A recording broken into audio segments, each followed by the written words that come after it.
Welcome everybody to the broadcast tonight. We are at Kansas Motor Speedway. I am always joined in the booth by the one and only Repeat. He is here every week with me, and I have absolutely love having him in the booth. Pete, you got a copy, buddy? Mr. Swats, KS Gaming 51, I got you loud and clear. How are you? I'm doing well. Getting ready for this awesome Kansas Speedway. I love this track. I love watching it on real life, or I guess on TV in real life. But these guys out here on track for iRacing, they are incredible drivers and turn down for what. And I think we are looking at a great race tonight. Pete, I think these drivers are going to be flying around this track. We're going to see some high line. We're going to see some dives into the corner to make those passes and slide job up in front of those trucks. It's going to be entertaining for us, Pete. Yeah, there won't be a Dale Jr. in the chat yelling, slide job, slide job. But maybe we can do our best rendition. So far, there's about 26 drivers out here. A few have yet to go ahead and take time. Still watching, these guys, put down their best possible laps. So far, your top five. I know you're not in live just yet. We're kind of getting things ramped up for everybody out there. But if your favorites rather are Kyle Taub, Zach Meredith, Corey Blevins, Mr. Murphy, or Mr. McCall, a new name here to turn down for what? Right now, they are sitting as your top five. Some with drafts, some maybe. But yeah, Swats, this is going to be one hell of a race. And we were debating back and forth a little bit whether this was going to be all high line or what it was going to be. I'm watching people and have been now for about the last half hour or so using multiple lines around this Kansas Speedway. I can't wait for the actual show. These guys are going to put it on for us. Yeah, Pete, I'm trying to take a look at the points here. Right now, Josh Arnold in that 22 machine, we know him as J-Paw. He is sitting first with 76 points. Hunter Peach, last season's champion, sitting with 71 points. No wins, though, for either one of those drivers. They're just pointing their way so far. Third place in points is tied between Zach Meredith, who you just talked about being one of the faster trucks tonight in practice. He is sitting there in third with 69 points with one win, tied with Byron Jones, Pete, who is your driver, but I do believe he will not be here tonight, so that's going to drop him in the point standings. He could literally fall all the way to about 20th if some of these guys are here tonight, and that's a big blow, but I know he's got some family stuff going on that he had to go celebrate his brother's birthday, so wishing his brother a happy birthday, and I know he'll probably enjoy that. Byron might actually want to be here instead, from what I heard earlier. So I don't know, but wishing the little brother a best of the birthdays, and we'll see you next week, Byron, back here. Yeah, Byron actually, I believe he was with his family at the track today at Phoenix. So I'm sure he was out there. Yeah, and he had a great time. I know that he actually won VIP seats to sit right behind the crew chief on one of those war wagons during the race yesterday. He got a whole bunch of autographs, had a whole bunch of pictures taken. They were all over, his Twitter and whatnot. But yeah, I kind of gave him a little bit of a pass on his go have fun contract with Patriot Esports. Yeah, but he's done a phenomenal job. He's able to walk home with a top three last week. But getting back to Josh Arnold in that double deuce, so far in practice, he's sitting 22nd. You mentioned Hunter Peach. Right now, he's sitting P6 in practice. Zach Meredith, right now sitting P2 in practice, P3 in points. That might be why he's sitting so well in points, because he's very consistent every single week in that number 17. Yeah, Pete, we're at Kansas Speedway tonight. Temperature's not too bad, 72 degrees tonight. We do have a little bit of dew. We have 41% for the humidity level out here, so the track will probably be extra sticky. 8-mile-an-hour wind out of the east side there. But last season's pole winner was last season's champion, Hunter Peach. So we'll see if Hunter can repeat again 2 seasons in a row. However, he is going to be under some major competition. Last season's winner of this race is one and only Enrique Quiones, who is in the field tonight. He led 40 laps to victory last season. So, Pete, Enrique and Hunter are not teammates, but they are part of that affiliation with J-Paw Militia, that whole big old group of them with multiple teams in this league. And I think those two are definitely going to be competing tonight. I do see some of the different point or the lap times here, and Hunter Peach is sitting sixth in practice. Enrique is sitting 14th in practice. So Enrique will have to pick up some of that magic that he found from last season and jump up here in the practice and be faster a little bit. Yeah, you just mentioned Enrique Quinones, old Q Dog from back in the day, sitting back here in now P15, as one guy was able to go on out and run just a little bit faster of a lap than he had. I think this is really going to be all about track position, Swats. If these guys can't pass, if there's just no possible way to pass, and you can, if you've got to make use of some pitch strategy, maybe coming in a lap or two sooner than the guy that's closest to you, right out your windshield, that might be what some of these guys have to do. Track position tonight is going to be paramount, and I'm really curious to see how this is going to play out. Is it going to be that typical high line, that we see every single that we used to see, I'll say, every single race here at Kansas Motor Speedway? Or are they going to be able to make use of that bottom, the middle line? It's a pretty wide track. I'd like to see them use it all. Yeah, we could see them riding around the bottom. I think some guys are going to try that, but I really don't think that's going to work. SS Motorsports out there in chat, Shad, my brother, saying rim riding bandit here. Who can avoid the mess with no mistakes will win. Passing might be hard tonight, but I think you're going to have to make the move. You're going to have to dive it down to that line. You're going to have to try to slide up in front of somebody and hope that somebody gives you that break, because there's a very small margin for mistakes here with trying to pull those slide jobs, because if that guy on the high side is carrying that momentum through the corner, and when he comes off that corner, he's probably going to try to switch it up and go underneath. And if you're sliding up in front of him and he doesn't give you any room, or you think you're clear, this is going to be a big time to really pay attention to that spotter and use those mirrors. It could be big mistakes for a lot of drivers tonight if they do not pay attention to those mirrors or that spotter, or just the gut feeling of trying to give instead of take. We see a lot of drivers taking all the time, and tonight at this track, this is going to be one of those tracks where guys are going to have to give a little to be able to survive tonight.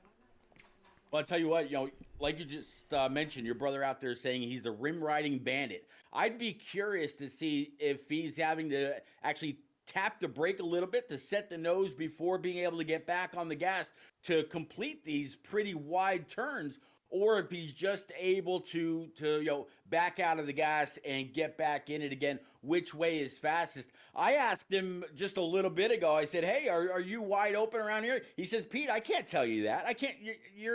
I don't race for you or whatever." We were joking around just a little bit, but I'd actually be curious to know whether any brake is going to be used, whether by Shad or by anybody else here, in order to be able to successfully get into and navigate these corners in these trucks if you're going to run it up high. Yeah, as one of my team drivers, I'm glad he didn't give away any secrets. However, Byron is not in the field tonight, so it's not like you could have given Byron the information. But yeah, some of these guys are real close knit with their information. They put in the time, they put in the effort to really practice and try to get their times down. So yeah, some of these guys, they don't want those secrets getting out. They don't.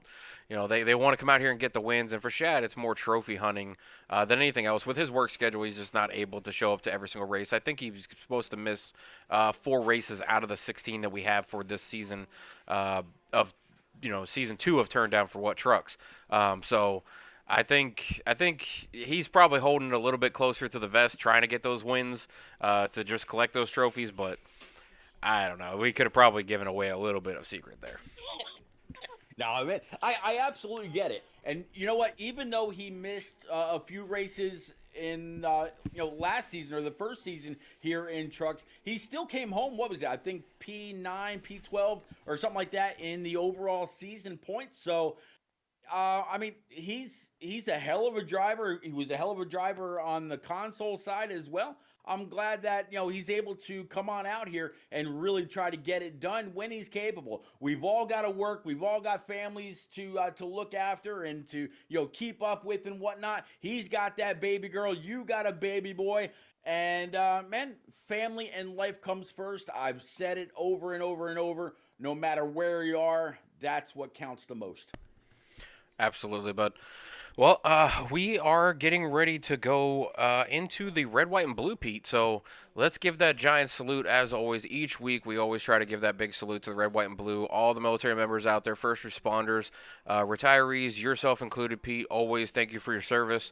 Thank you to all that run towards danger and protect this wonderful country we live in. So let's jump right into the national anthem, Pete, and we will be right back to catch the gridding.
All right, Pete, we are back from that wonderful sounding national anthem, and we are live at Kansas Speedway, getting ready to wait for the gridding to be done. They're qualifying now.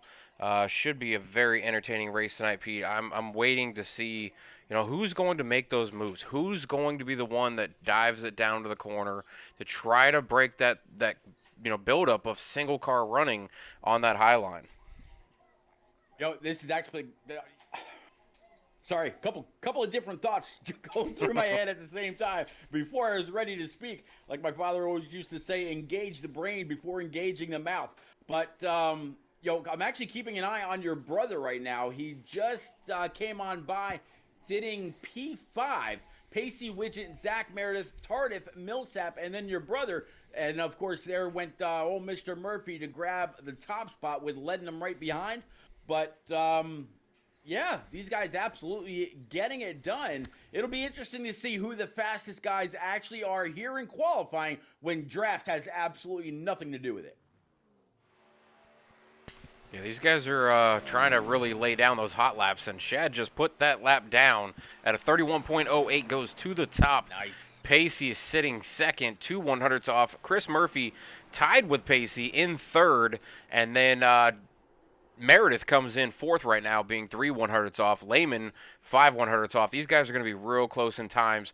But, Pete, I got to tell you, right now I'm looking at the board, and it's a great night for KS Gaming. 3 of my drivers are in the top 3. I was actually just about to say the same exact thing. Really good Kansas runners. And I gotta apologize. It is not Widget for Pacey out there. And Cole Snyder jumps up there. Pacey Widget in that number 9 truck. Chris Murphy and then Zach Meredith. But yeah, Cole Snyder up in that 24.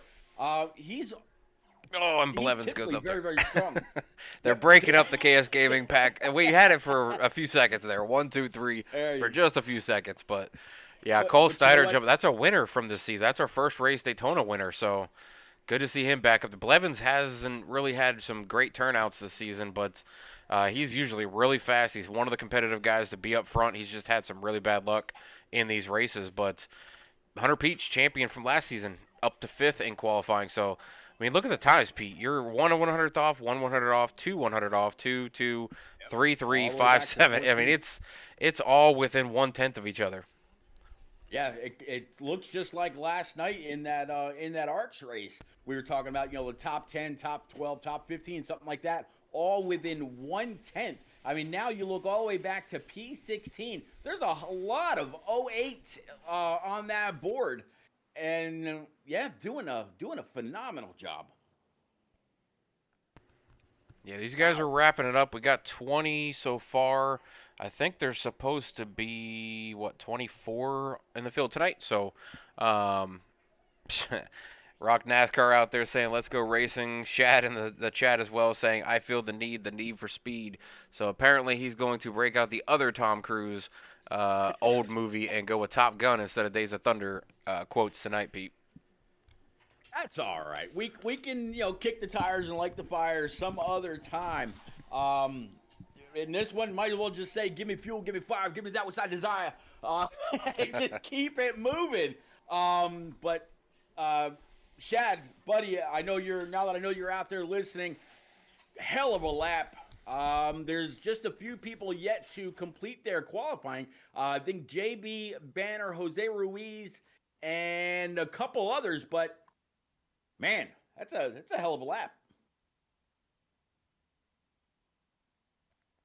Yeah, Pete. I've got some news for everybody too. I'm actually going to be the new broadcaster for Monday nights, for the HTL iRacing League. So they've got a next gen Nice. series coming out. It's their second season as a league, and they have announced in their Discord and everything else. So I'm announcing here tonight on my stream that I will be there Monday nights, starting at about 8 o'clock.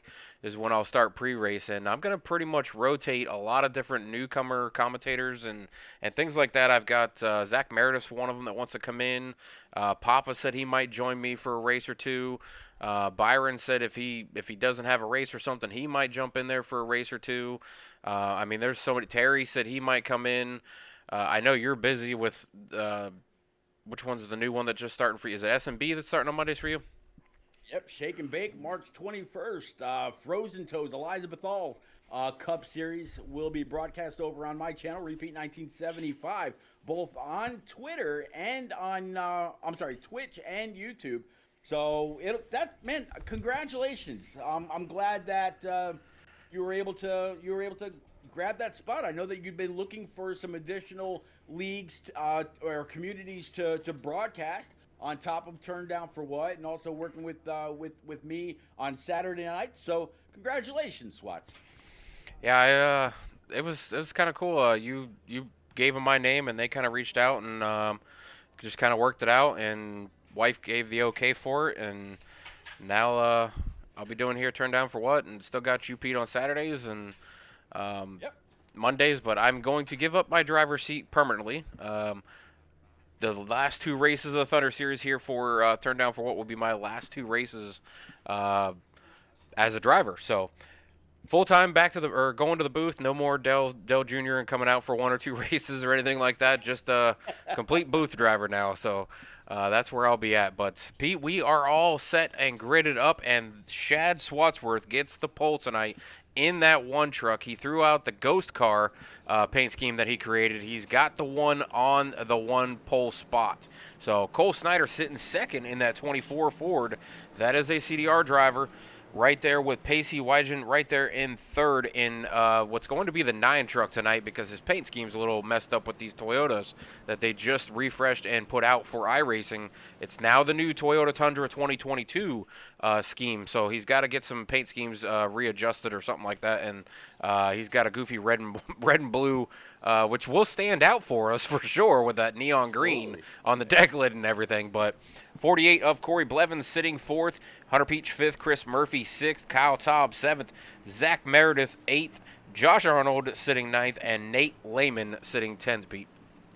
Yeah, and then you got to have the 19 of Jake Millsap running 11th, Joe Tardif 12th, Enrique Quinones, Q-Dog, starting 13th, Joe Tardif, and then Brad Rivers in 14th, Mike LeBlanc in 15th, Ryan McCall, 16th. Sam Wade, 17th. Stephen Brynock, Gary Huffins, Jeff Lednam, Mike Kinsley, Jose Ruiz. That's going to round out about your top 20. Here we go, Kurt. Green flag. Yeah, green flag dropped there, and Shad took the loud pedal and just pushed it. 48 of Corey Blevins right on the tail. Actually, Cole Snyder on the outside of that Millsap graphics paint scheme tried to hold steady on the outside of the one, but the one got a good enough jump into the corner that he was able to rotate through the corner onto the backstretch and get that lead. Now he's able to arc it into 3 and 4. He gets a little loose, Pete. Good save by Shad. Great save. Whoa, it's getting tight in there. They're 4 wide. Behind P number 1. Whew, that was 4 wide. He's got a little bit of a dent there, it looks like, on the right rear corner there. So that could affect him later on. It's not too much of a damage. It just looks like somebody leaned up against the truck and put a little bit of an elbow in there. So not going to be too much damage for him. But that moves Cole Snyder in that 24 Ford up front, is now going to be your leader with the 9 of Pacey Wygen and the 17 of Zach Meredith in that just very colorful Mountain Dew paint scheme there. I think that's a new Mountain Dew that he's actually promoting there on that truck, Pete. Yeah, it's actually really, really nice scheme. It kind of looks like an old, Juicy Fruit or Tutti Frutti paint scheme from different kinds of gum they used to have. It actually looks really, really cool. And then, yeah, like you said, the 9 of Pacey, and then Corey Blevins, who really had to check up hard when Shad got loose on that bottom line. That first couple laps are always the trickiest to deal with, especially when you're being pressed by a full 28 truck field. Yeah, got to put the big shout out to Atlanta Racing, that one and only Atlanta Racing, rating in with 8 viewers right now. So definitely appreciate you, Atlanta, bringing all those drivers over or viewers over from the race that you guys just had going on. I wish you guys' race was after Turn Down What for What, and I could raid you with these guys, but I really appreciate all the broadcasters and everything that really help out with each other.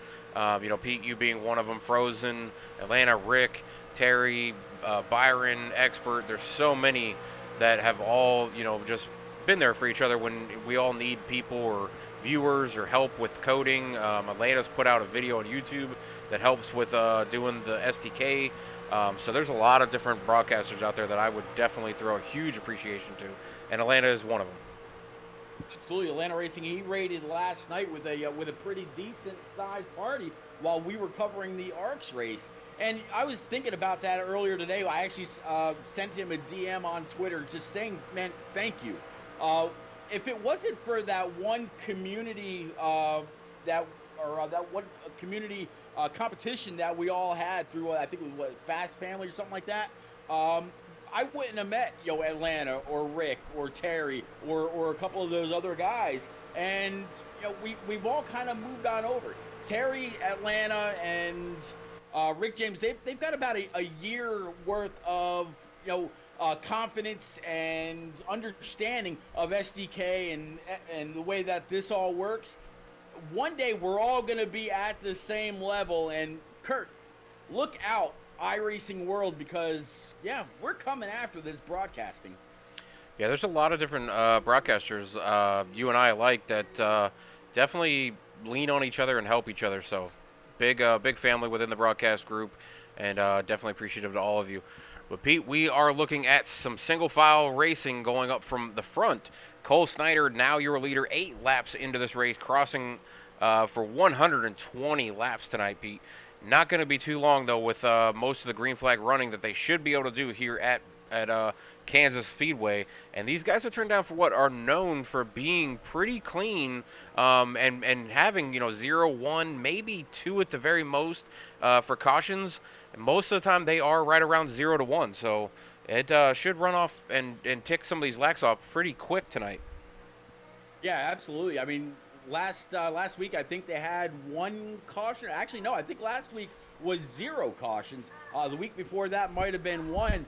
But when we were at Atlanta Motor Speedway last night, we called that track just the biggest cheese grater, talking about the lines up top, talking about the lines on the bottom. Here it is predominantly a high line track, but I think you can really kind of choose where you want to put these trucks in order to be fast. Is the high line going to work? Yes. Could it be different? Yes. I think it's just what people have come to know over the years of racing at this track, whether on console or on iRacing. But right now, everybody chasing the 24 Cole Snyder. The 17 of Zach Meredith is right in his back pocket. Corey Blevins now up to P3. Pacey Wygant, in P4. And Nate Lehman rocking that Ford number 14, sitting P5. Yeah, Shad's actually fallen off from the pole sitter back to 7th, so he's dropped 6 positions, but he had that really big slide coming through that corner, Pete, and was able to save it. A lot of guys were able to avoid each other, but he's fallen back to about 7th now, and is kind of just staying there. He might have used up a little of his tires in that slide, but luckily it did not cause a bigger issue with all those drivers being so close on that restart. Yeah, no, I actually just pulled up his right rear. There's no damage to the spoiler. It's just a little bit of cosmetic damage on the right hand side, just around the wheel well itself. I don't think it's really going to affect him. Yes, he lost some spots in that slide. Did a great job holding on to it, but he's the only other person that's gotten by him in these last few laps has been the double deuce of Josh Arnold, old J-Pa. Yeah, and Pete, we have a new leader in that Mountain Dew Spark truck there. Really nice paint scheme, but he's jumped to the lead. That is Zach Meredith in the 17 machine. He's flying. He's the one I said earlier is one of the top 3 that is the only in the top 3 that has a win. The other 2 that are ahead of him in points do not have wins this season, but they have better finishes through these 3 races, Pete. And the 24 Cole Snyder has slipped to 2nd, but he's under fire with the 48. The 48 was already past the 24, and the 24 just worked his way right back by Blevins, who's sitting 3rd. Pacey Wygant sitting 4th. Nate Lehman, my old buddy Commando Griff that was in the booth with me prior, is in 5th. Josh Arnold 6th. Shad Swatsworth 7th. Brad Rivers in that 69 machine sitting 8th. Kyle Taub in the 16 sitting 9th. And last season's champion, last season's pole sitter also for this race, sitting 10th, Hunter Peach. Yeah, that 26 Hunter Peach, he's strong week in and week out. Right now, as you said, sitting P10. He's down 5 spots from where he started, but again, that could just be indicative of what happened at the beginning when the one got loose on the bottom and it ended up checking up the entire field. I have no doubt in my mind, while we didn't see it on stream, it had to have caused some kind of a ripple effect through the field. These guys are all pushing it, and I'm noticing more drivers on the bottom line, Pete, than we were anticipating. We were really anticipating single file, high line, rim riding right against that wall. The old Kyle Larson, as close as you can get. And actually, I'm going to start calling it the Tyler Reddick line too, because that dude is always pushing the wall in any race where he can do that. And him and Kyle Larson, those are the only 2 really that I would consider to be the very, very best at riding that wall, but they push it as far as they can from scraping the paint off these walls. And most of the time, Tyler Reddick actually does a lot of times. So, but yeah, I'm seeing a lot of guys trying to run that bottom line, and I don't know if it's just they're trying to make the passes, but they're losing a lot of momentum by running that bottom line because the other guys on top are just able to keep the pedal to the floor and carry the momentum around the corners. They're not having to lift. They're not having to just scrub speed or nothing like that. But, going into the corners, that's where you want to make up your positions, because if you take from the high line, you really arc it to that line and just slide up in front of the driver, you hope that guy just doesn't run you over. Yeah, watch. I'm still keeping an eye on the 26 with the 16 right in front of him, and I would think that the time to try a pass on the bottom side is if you can get some kind of a run in the draft on the high line.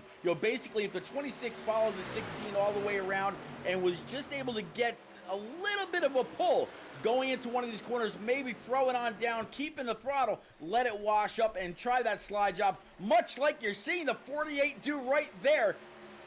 Yeah, but the 17 goes for the giant crossover there.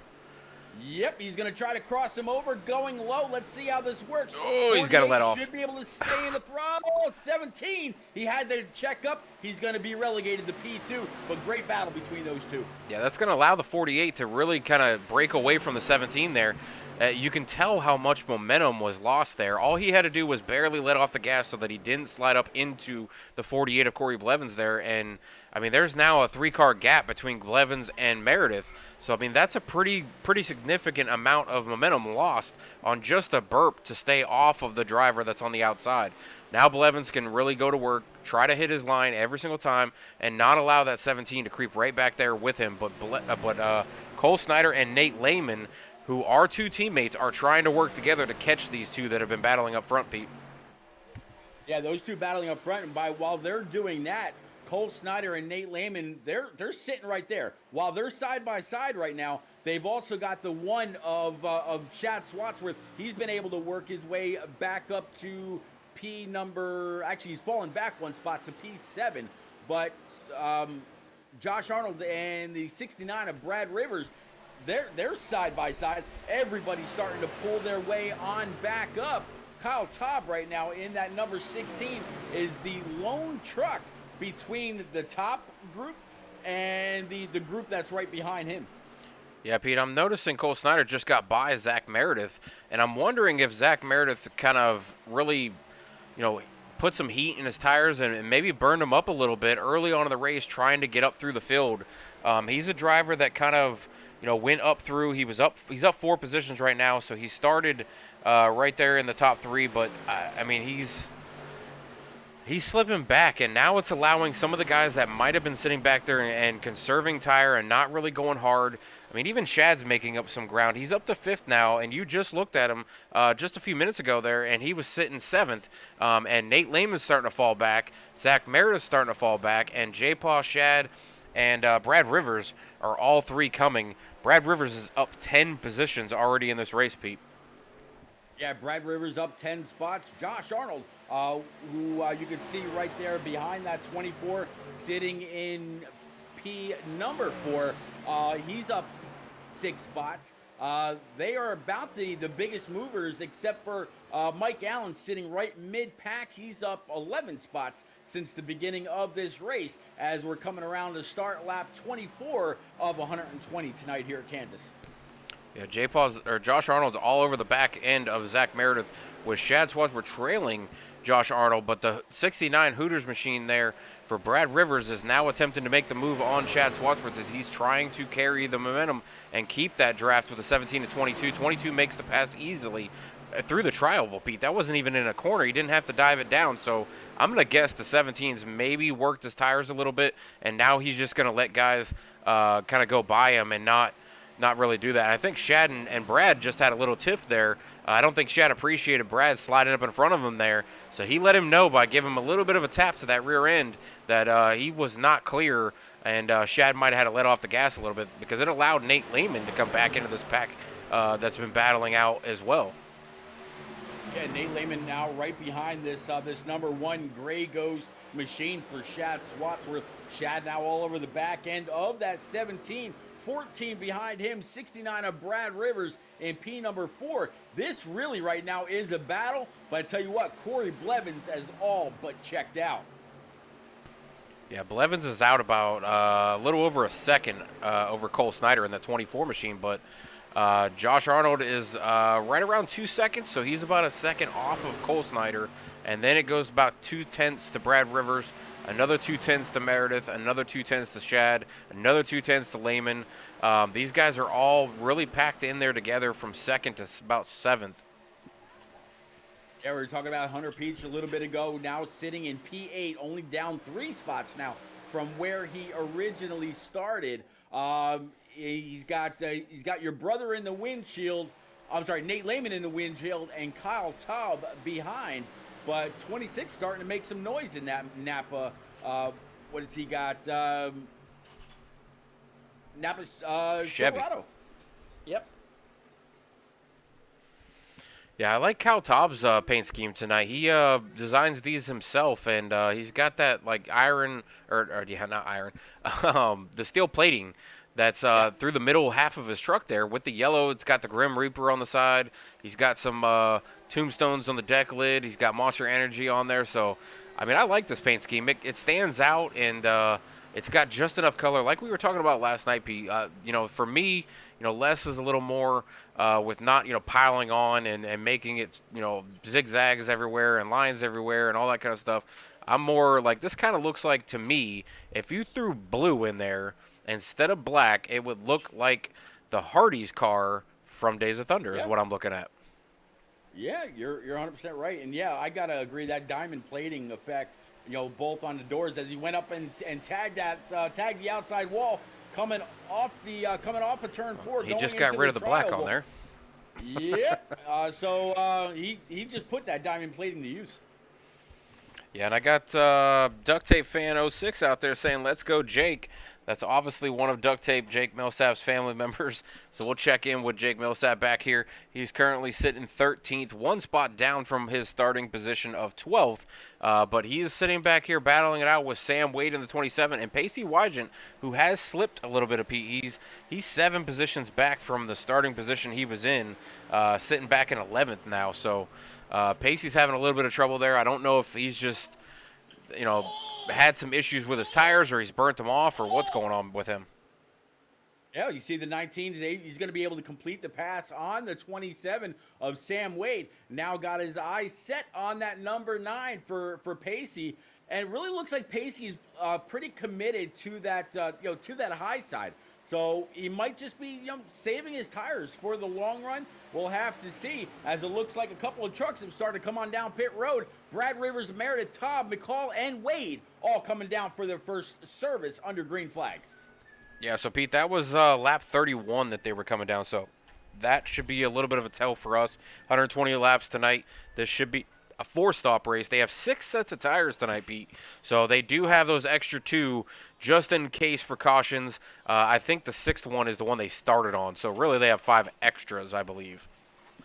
Well, Corey Blevins and Cole Snyder have also worked their way down. So did the 22 and Pacey. So that's going to hand the lead over to Nate Lehman with Hunter Peach sitting P2. And your brother now, Shad Swatsworth, inherits P number 3. And he's actually been able to keep up with these guys. He's only just a mere second off of these guys as they run nose to tail down the backstretch. Yeah, Pete, I'm not sure. I don't know the strategies for these guys. I didn't hear any strategies, and obviously you tried to talk to my brother Shad and figure out his strategy, and he didn't give out very much. So I know some of these guys are teammates or affiliation groups or teams or whatever you want to call them. So I know they like working with each other. Commando Griff or Nate Lehman there, who was the leader in that 14, just came down pit road with Hunter Peach right attached to his back bumper. And those two are not technically teammates, but they are affiliates of each other with Cold Dog Racing and CCR. So they could be trying to help each other and work with each other and try to keep pairings. We did see that big group of about 6 or 7 cars or trucks come down earlier with Zach Meredith and a few others. So now Shad is also on pit road, and he's going to try to get in contact with some of these guys to keep up. You don't want to fall off too much. You don't want to, once this gets stretched out, it's going to be hard to make up ground on everybody. So you're really going to want to try to stay with the leaders as much as you can. They stayed out. Ooh, Griff's got a little bit of trouble going through the pit road exit as Hunter Peach just blew his doors off there, and so did the 13 and the 1. I don't know what is going on with Nate, but he is way off the pace, Pete. I'll tell you what, very, very caution is going to be out, and I think that might have something to do with the 70. Nope, I see Steve Sinapuse had a problem, but the 71 of Pop Bear, he was actually able to go ahead and stay out, lead a single lap, and then you see a couple guys in the grass as the 48 goes on by. Yeah, I think that's going to trap a few people, Pete. I don't know if anybody's going to be completely happy with the caution, but some guys are looking like they're going to be a lap or 2 down, and some of them are going to be able to get that lap back with the wave around, but not all of them. So let's take a quick look at this. Looks like Synapsis is the one that got hurt or got into the caution earlier. Now I'm seeing Nate Lehman crashed, so I'm not sure what's going on. Yeah, it looks like the 52. Whoa! Yeah, 52. He tried to get on the throttle coming off of pit road and ended up just going up on track, and he collects the 8. Bam! Wow, hard hit for the 8. A lot of damage there. Just if you go back to the 52 and rewind from that, you'll see exactly what happened. Yeah, I had a couple people that's actually showing crashes now. I'm not sure what's going on there, but it's showing Enrique crashed, showing Nate Lehman crashed.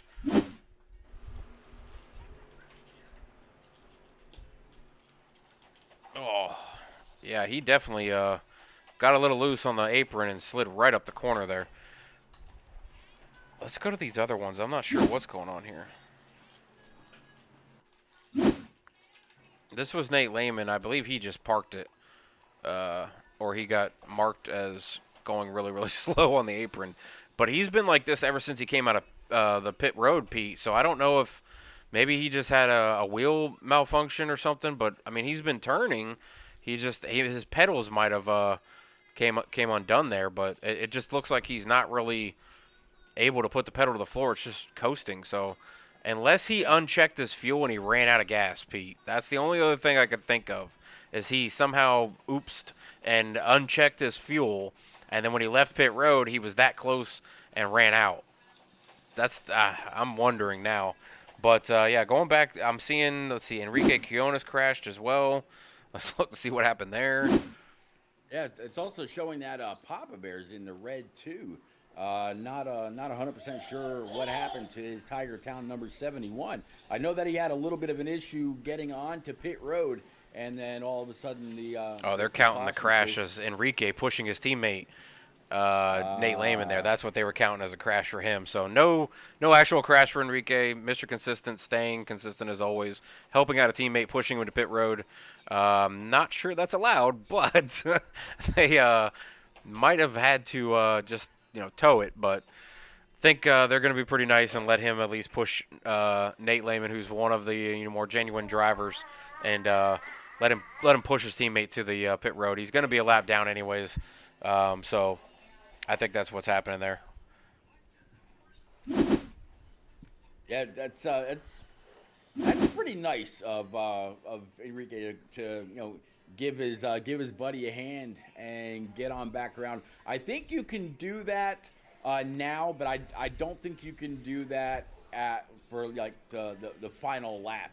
You can't mess up or help someone finish better than they should. Yeah, I mean, it is iRacing. We are a family. Turned down for what? So I'm sure nobody's really going to gripe about it. I think they're just going to, say, hey, if I run out of gas, teammate can help me out, please. So, but yeah, back to the front here. Corey Blevins is now going to be the leader. Cole Snyder sitting second. Brad Rivers, that machine, is going to be sitting third. Up 13 positions, Pete. Zach Meredith falling to fourth. Josh Arnold now up to fifth, up 5 positions from the start. Pacey Wygant back up into the top 6. Ryan McCall in that 10 machine back there that I believe is Iron Man, if I'm not mistaken. Yep. So he's got an Iron Man paint scheme going on the 10 truck tonight. He's sitting 7th. Sam Wade 8th. Jake Millsap, for the Millsap fans out there, up to 9th, up 3 positions. Mike Honcho, Jeff Ludnam out there in 10th, up 9 positions. Biggest movers so far, I'm seeing 14 from JB Banner, up 14 spots and sitting in 12th position right now. Yeah, your brother, he's kind of back 12 spots after starting on the pole with Mike Kinsley right behind him. Kyle Taub, Joe Tardif, Steven Brynock, Hunter Peach, Gary Huffins, and Enrique Quinones going to round out your top 20. Coming to address the start stripe one more time. Hard on the throttle goes Corey Blevins. Yeah, we are green again at Kansas Speedway, 38 laps into the race, Pete, and it has been fun so far, Pete. As always, love to have you in the booth. Really appreciate you, putting your time in and being here tonight. Got to thank Beck as well. I know I've always got to thank my wife for letting me do it with you on Saturdays. So we kind of flip-flop there, thanking the wives on Saturdays and Sundays for letting us do this. So very fun to be in here in the booth. 2 different leagues. Couldn't ask for a better person to be in the booth with always. So thanks, Pete. Right back at you, buddy. Right back at you. Yeah, it was actually we have caution number 2. Yeah, caution number 2 is going to fly. Seeing a few people that this may affect, including Joe Tardif, Steve Sinapuse, Steven Brynock, Cole Oh, and Pacey Cole wide jet. Snyder left. Yep. Wow. Let's go back and look at that. Oh, yeah, that Pacey went airborne, or as Byron would say on Wednesday nights, might be the next SpaceX candidate. Yeah, I'm pretty sure he's qualified as an astronaut now because he was just flying through the moon and rolling multiple times down that front stretch. I'm trying to figure out where it started, though. It looks like Cole Snyder and Pacey might have got some contact, but then let's see. Yeah, it looked like a 24 got loose. No, he just tried to cut down to the apron next to Sam Yeah, Wade right. and didn't allow Yep. much room there for Pacey, and Pacey just got sandwiched between the drivers there, and it just took He's Pacey for a roll. Wow. Yeah. He's pirouetting, end over end, not side over side. That had to be, boy, if he goes back and creates a clip of that for himself, that's interesting. But I think that's the first time that Pacey's had some kind of an incident, so he can go on down pit road as long as he doesn't blow up between now and then, and get that number 9 fixed up. Yeah, Pete, I'm going to put us inside of Pacey's truck to see what he saw coming off that corner. Good idea. But you see him coming around the corner. He's going to try to go between. Cole's on the outside. I don't think Cole knew that Pacey was there, that they're 3 wide, and Cole comes down and just kind of cuts him off, and then Pacey, we're going to go for a ride. Don't get seasick. I don't think it's fair season yet, Pete, but it looks like we're on some sort of tilt-a-whirl here. Sky ground, Wow. sky ground, sky ground. Yeah, that was definitely some rolling and tumbling, and if you do get seasick, that might have gotten you seasick there.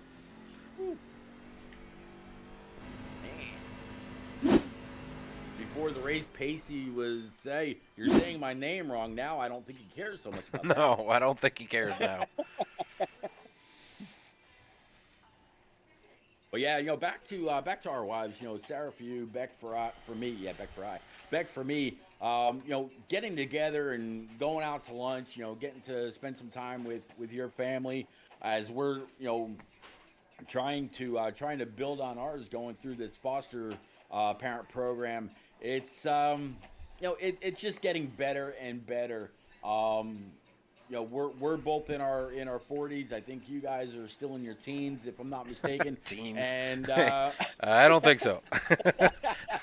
I don't think that's the case. life and family first, and that's it's heartfelt. So we'll have to do it again sometime. If your son was a little bit older, I'd tell you, bring him on by. He can walk around the yard outside and help us pick up some of these sweet gum balls from the trees. He'd probably try to eat them at this a point. penny a ball, and make some cash towards that car or that college that you're saving up for him.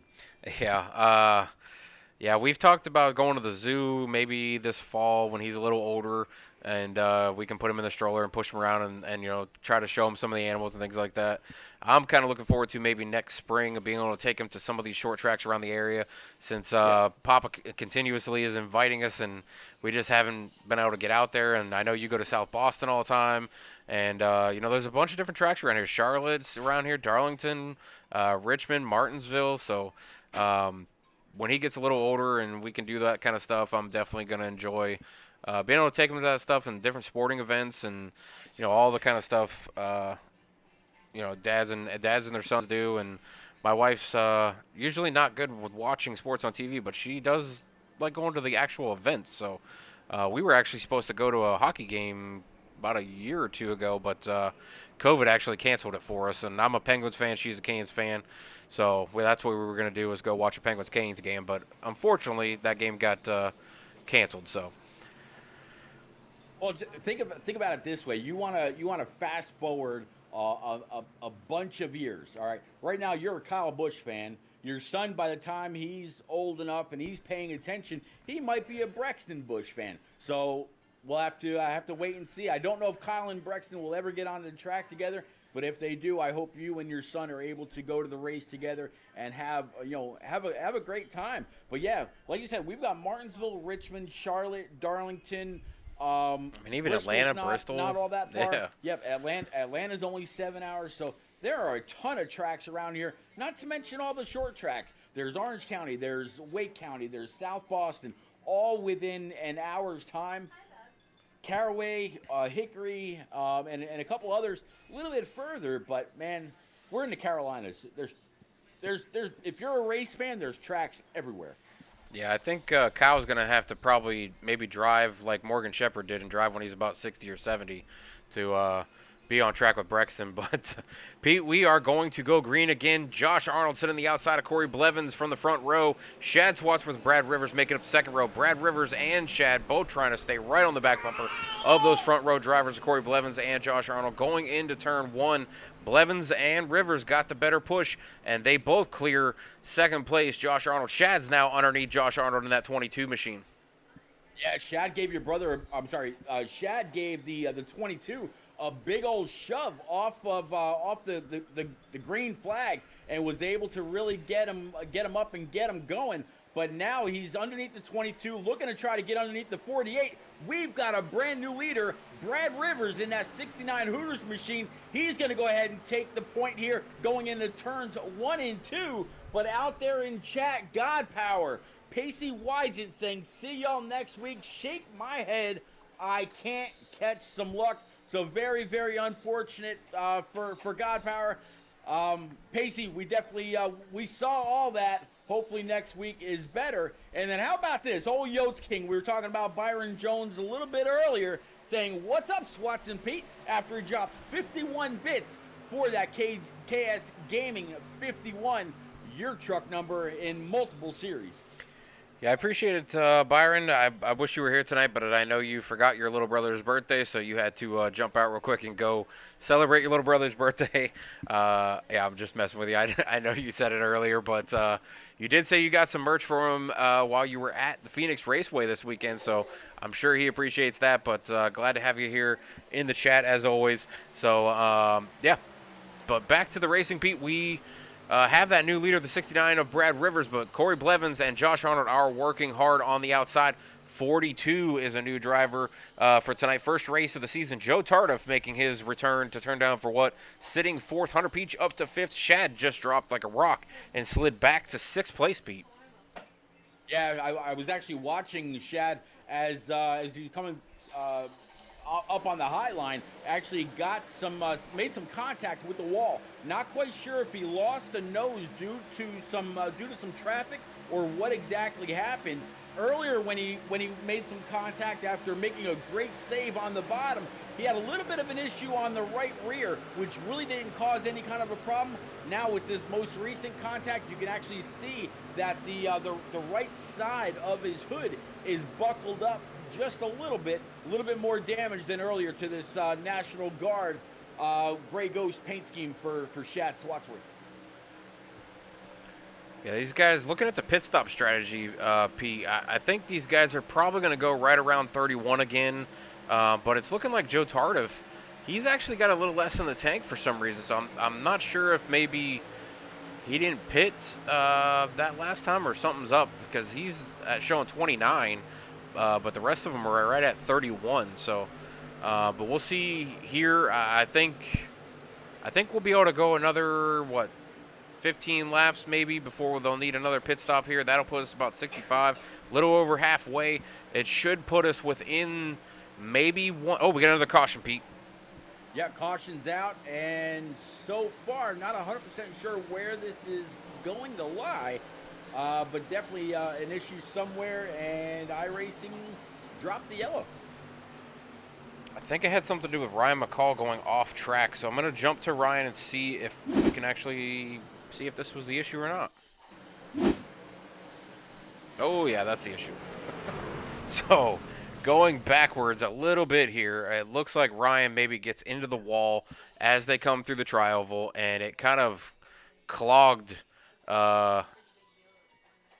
Actually, looking back now, it looks like Ryan comes off of turn 3 and 4 and slides up the track into Enrique, gets turned right into Mike Honcho, which then turns to 14, who we just saw up front.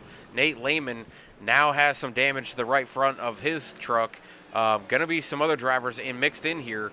Ryan McCall, Mike Honcho, Nate Lehman, they're all going to have some damage right there, Pete.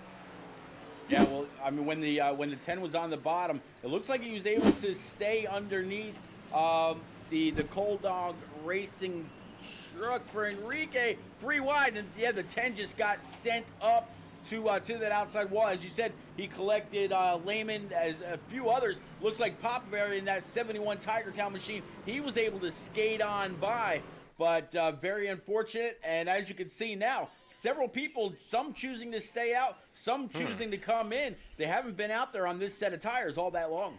Yeah, Enrique was just involved in that incident there, and he elected to stay out. So, must really think that that damage that he's got from the truck coming up off the track there with the 10, and actually the 10 stayed out too. So I'm a little confused on his. He's a lap down. Never mind. So he can't pit right away. But yeah, Enrique stayed out, so he must be convinced that he doesn't have very much damage. We'll take a look at Enrique's truck real quick and try to get a front view of where some of this damage might be. And yeah, it's kind of just a scrape down that front right side or front left side. The hood's a little bit of I'd say there's a little bit of gap there, but I don't think it's too bad, Pete. No, it's not going to be too bad. A little bit. That's probably a little less than the damage that I saw on the front right of Shad Swatsworth the Shad Swatsworth truck. But Pacey out there saying, "Hey, can I ask you guys, because you were watching it, did I hold my line? Just wondering how it looked." Swats? I'm drawing a blank right now. From what I remember, I don't think you moved on your line at all. I think Cole just didn't realize you guys were 3 wide and thought he was going to be able to get down and maybe side draft Sam Wade, who was on the inside of you. And I think that just, didn't know that you were there and came down and pinched you, made a sandwich with you and Sam Wade there. But I don't think you moved at all from what I remember looking at the replay. We looked at it 2 or 3 times there, so when this stream's over, we'll be able to go back and look over the replays and things. But I don't think you moved on your line. I think Cole just didn't realize you guys were 3 wide and created a little Sam Wade, Pacey Wygen, Cole Snyder sandwich there coming through the tri-oval. There you go, Pacey. All right, so we got a new leader. It's going to be the number 42 Truck Month Chevy Silverado for Joe Tardif. Talking about Joe coming on back. Good to see him. He's got Zach Meredith right behind him. Enrique Quinones, Josh Arnold, and Brad Rivers in that 69. That's going to round out your top 5. Then it's going to be the 48 of Corey Blevins, which he's going to be announcing a new alliance here within the next couple of weeks or so. You probably won't see the Corey Blevins designs on his truck anymore. And then you've got Hunter Peach in the 26, Jose Ruiz in that number 23, Shad Swatsworth in number in 9th, and then Mike LeBlanc sitting in P10 right now. Put some love out there for myself and you, Pete. But yeah, so coming back here, Joe Tardif first race back and turned down for what? Driving the 42 machine, as his number was taken from him because he wasn't going to be here for a while. And there was a full-time driver. We kind of looked at it and said, full-time drivers should have, the ability to take the number and run full season. And guys who are going to be here part-time or, be able to only be here for half the season or something like that, should have to, kind of choose a number before they start racing again. So, unfortunately, Joe's got to pick a new number, and he went with the 42, which you and I both kind of probably look at that number and we think, ooh, CJM Rose might be here, but that's not who it is. It's Joe Tardif. Yeah, coming to think of it, I have not seen Rose or Louis Zader in quite a while.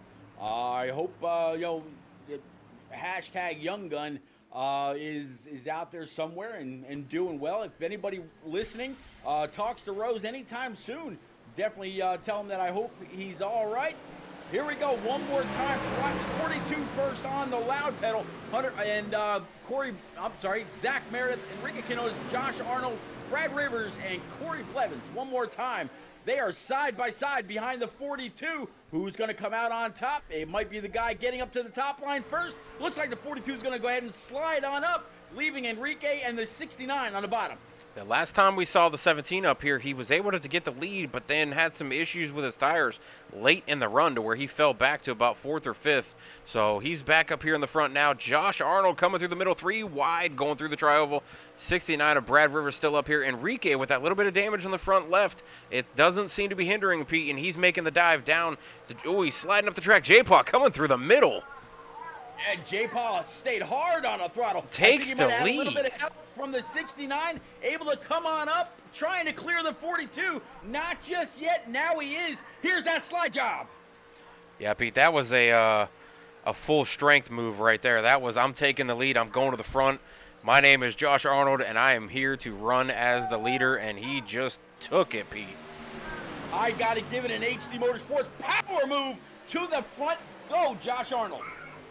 Yeah, that was a huge move by the 22 of Josh Arnold, running around in that Jake Millsap design paint scheme with the Southern Brew along the side there. And that was, that kind of looked like, if you watched the Phoenix race today, the overall winner there, he made some big moves, Chase Briscoe, through the middle, 3 wide, late in the race, and just powered through the corners. And that, I mean, Josh Arnold just put the pedal to the floor and said, I am not getting rid of this pedal. I'm not dropping. I'm not nothing. I'm taking it. It is mine to be here, and I want to win this race. We are 58 laps coming to halfway, Pete. 69 is now saying, don't go too far, J-Paw. I'm right here with you. I'm going to go to the front as well. Yeah, Joe Tardif, he's up 7 spots since the race began, but now relegated back to P number 4. I think he wanted to go up there, just lead a lap under green, not just the 1 point that he gets for leading a lap under yellow. Get back to the high side, conserve his stuff. I don't think that's the last we're going to see of that 42. But yeah, Josh Arnold, Brad Rivers, and Corey Blevins, your top 3 now. It's good to see this double deuce leading the way, and looks like J-Paw's having some fun.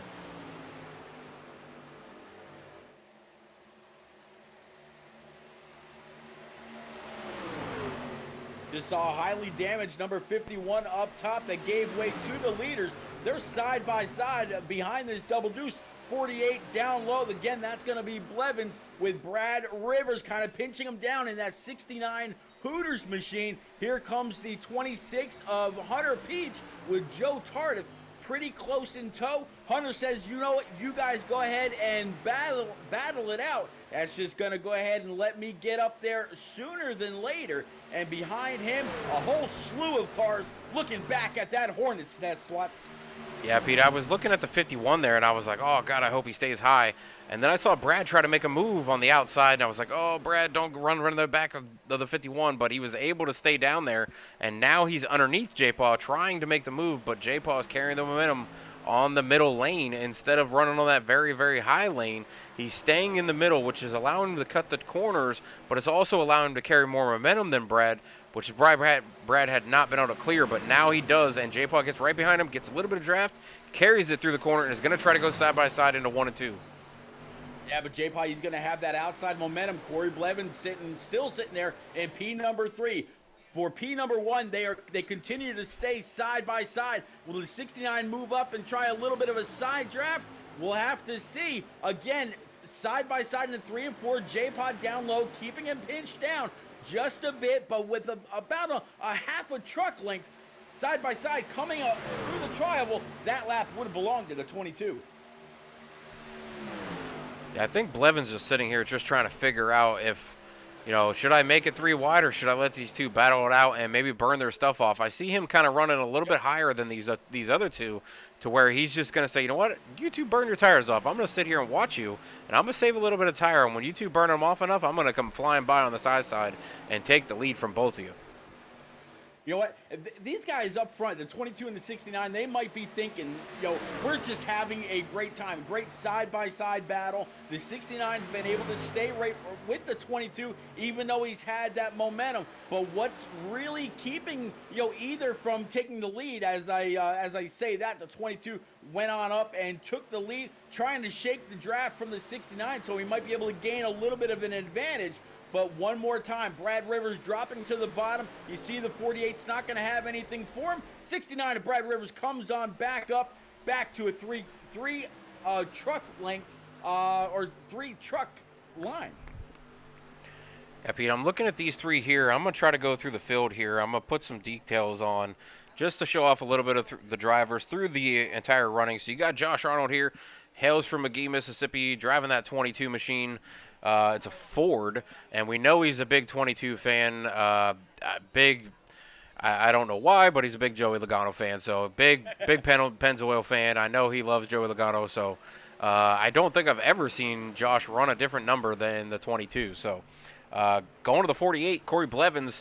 Not any information in SDK, but Blevins is part of, I believe, some of the stuff that Rick runs on Tuesdays with the what's it called, DI9 Design. So I believe he's one of the designers for them. So I think he does some work with them, and that's all we really know about Blevins. But he's really fast.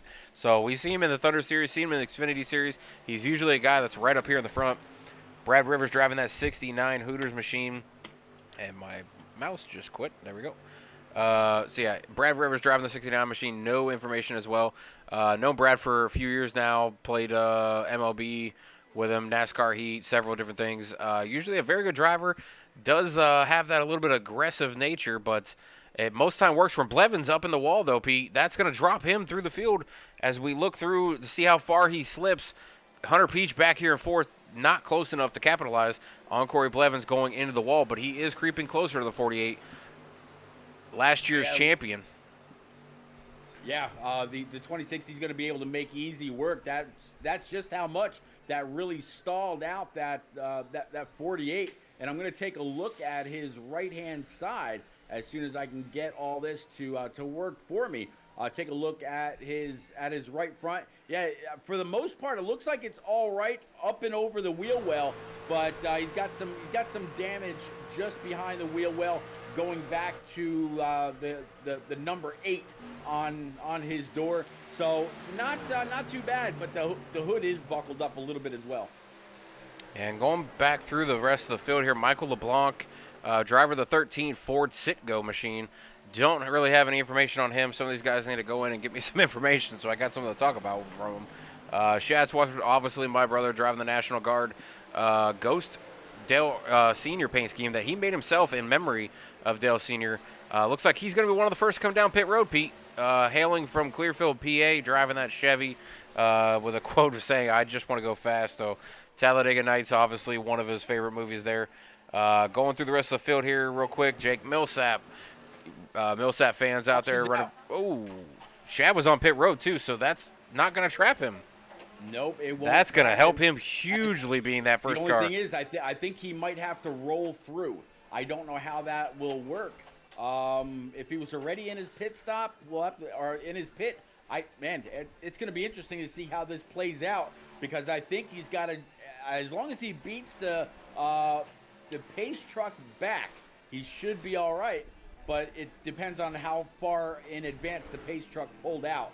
These guys, they're not even woed up yet. I think your brother is going to be I think he's going to be fine. Perfect standing. Yeah, I think he's going to make out huge on this one, and we should see him up front. But Alpha out there in the chat saying he's trapped. I guess we'll have to see. I don't know. I thought he'd be all right, but maybe. Thanks, Alpha. But yeah, let's go back to this caution here. It looks like Joe Tarnoff passed Sam Wade, and then there was some issues. So let's see what happened here.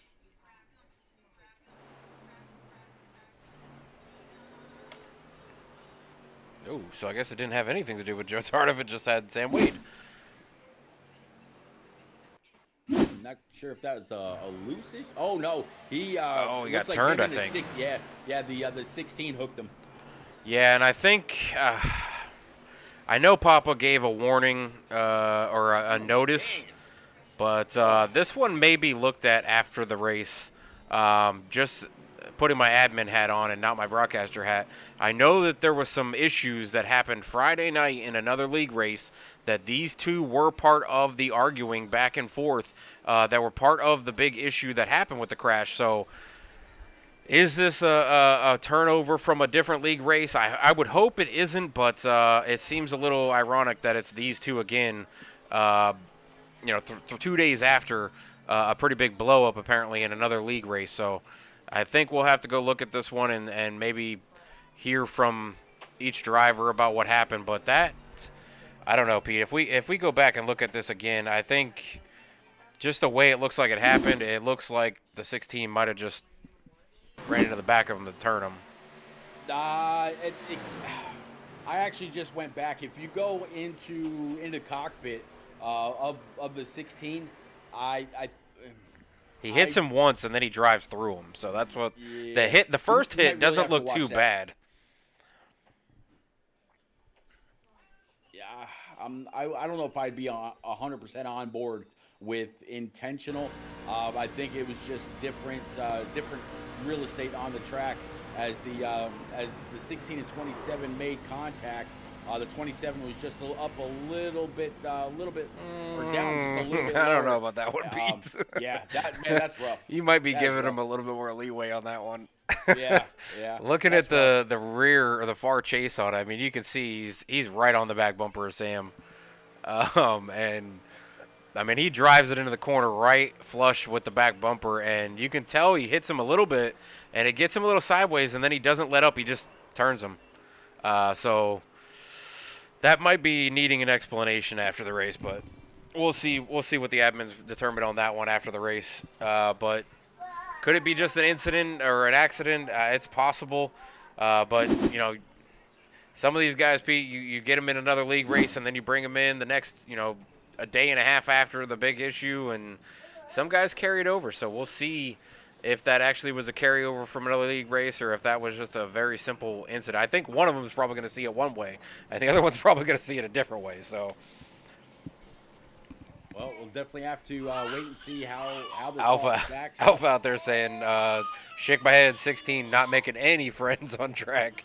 No reason to run that close going into one. So I think Alpha's seeing what I saw, but appreciate the bit drop too, Alpha. Back up front, yeah, Shad did get a trapped a lap down there, Pete. So unfortunately for him, that had no benefit to him because he pitted.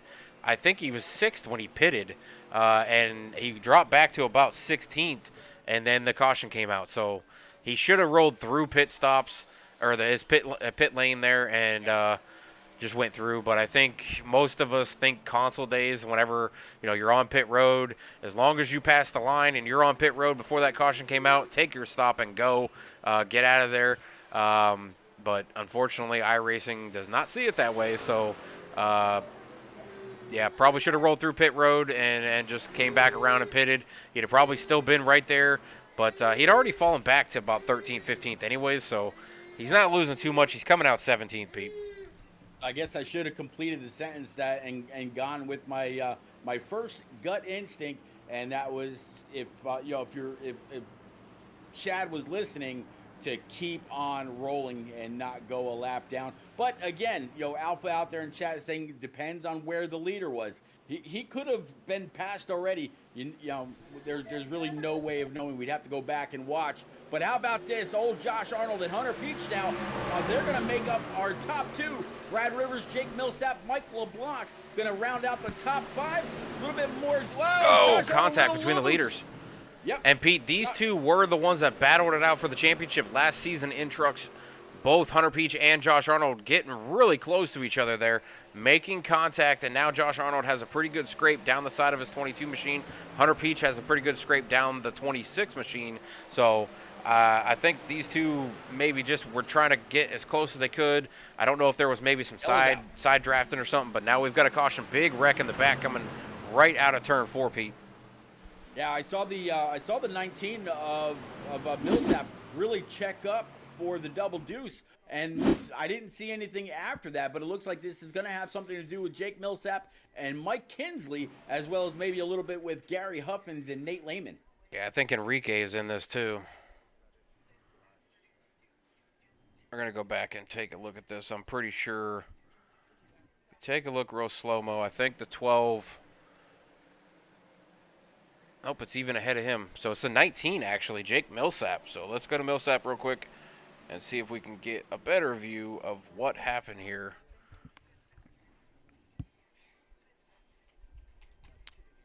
I think that's going to help Shad, though. Let's Yeah, So I believe Millsap was so. about 6th right now, and he went into the corner, went into 3 and 4, and oh, they're 3 wide, and Millsap comes down on Mike Allen, just a little bit wiggled and came down. It sent Millsap up into the wall, gave big damage to Enrique, and then the pile-on started with Mike Kinsley and a few others there.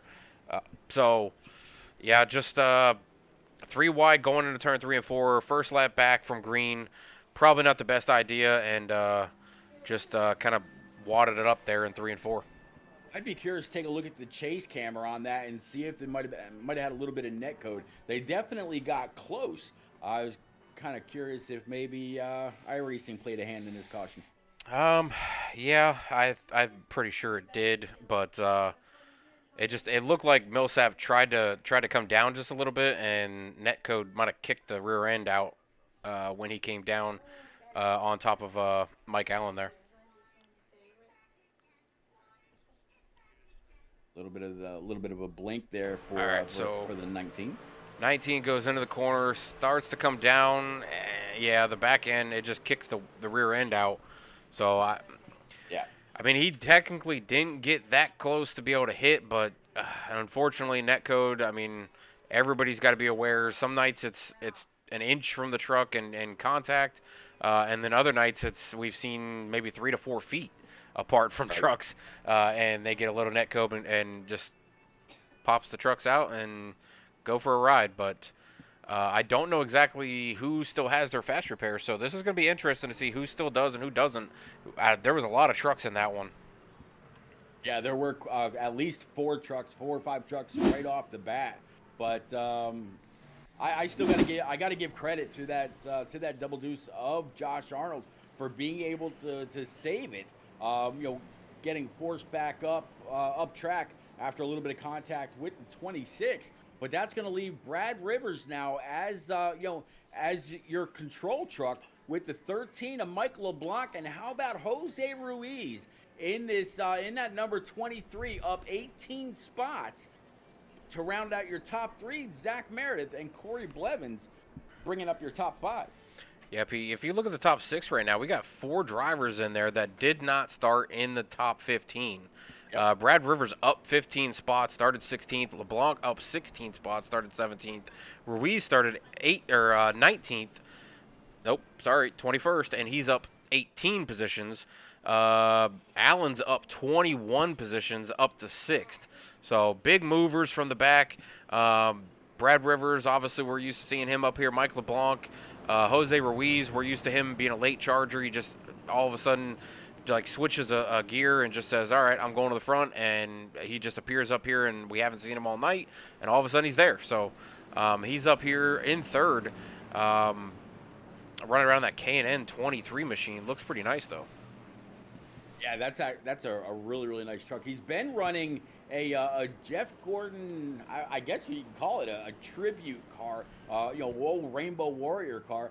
I'm gonna guess with the change in the templates that iRacing made here in just the last few days, he may not have that scheme figured out just yet. But I'm sure we'll see him back in that Rainbow Warrior paint scheme pretty soon. 69, 13, 23, 17, and the 48. Mike Allen, you just mentioned, up 21 spots.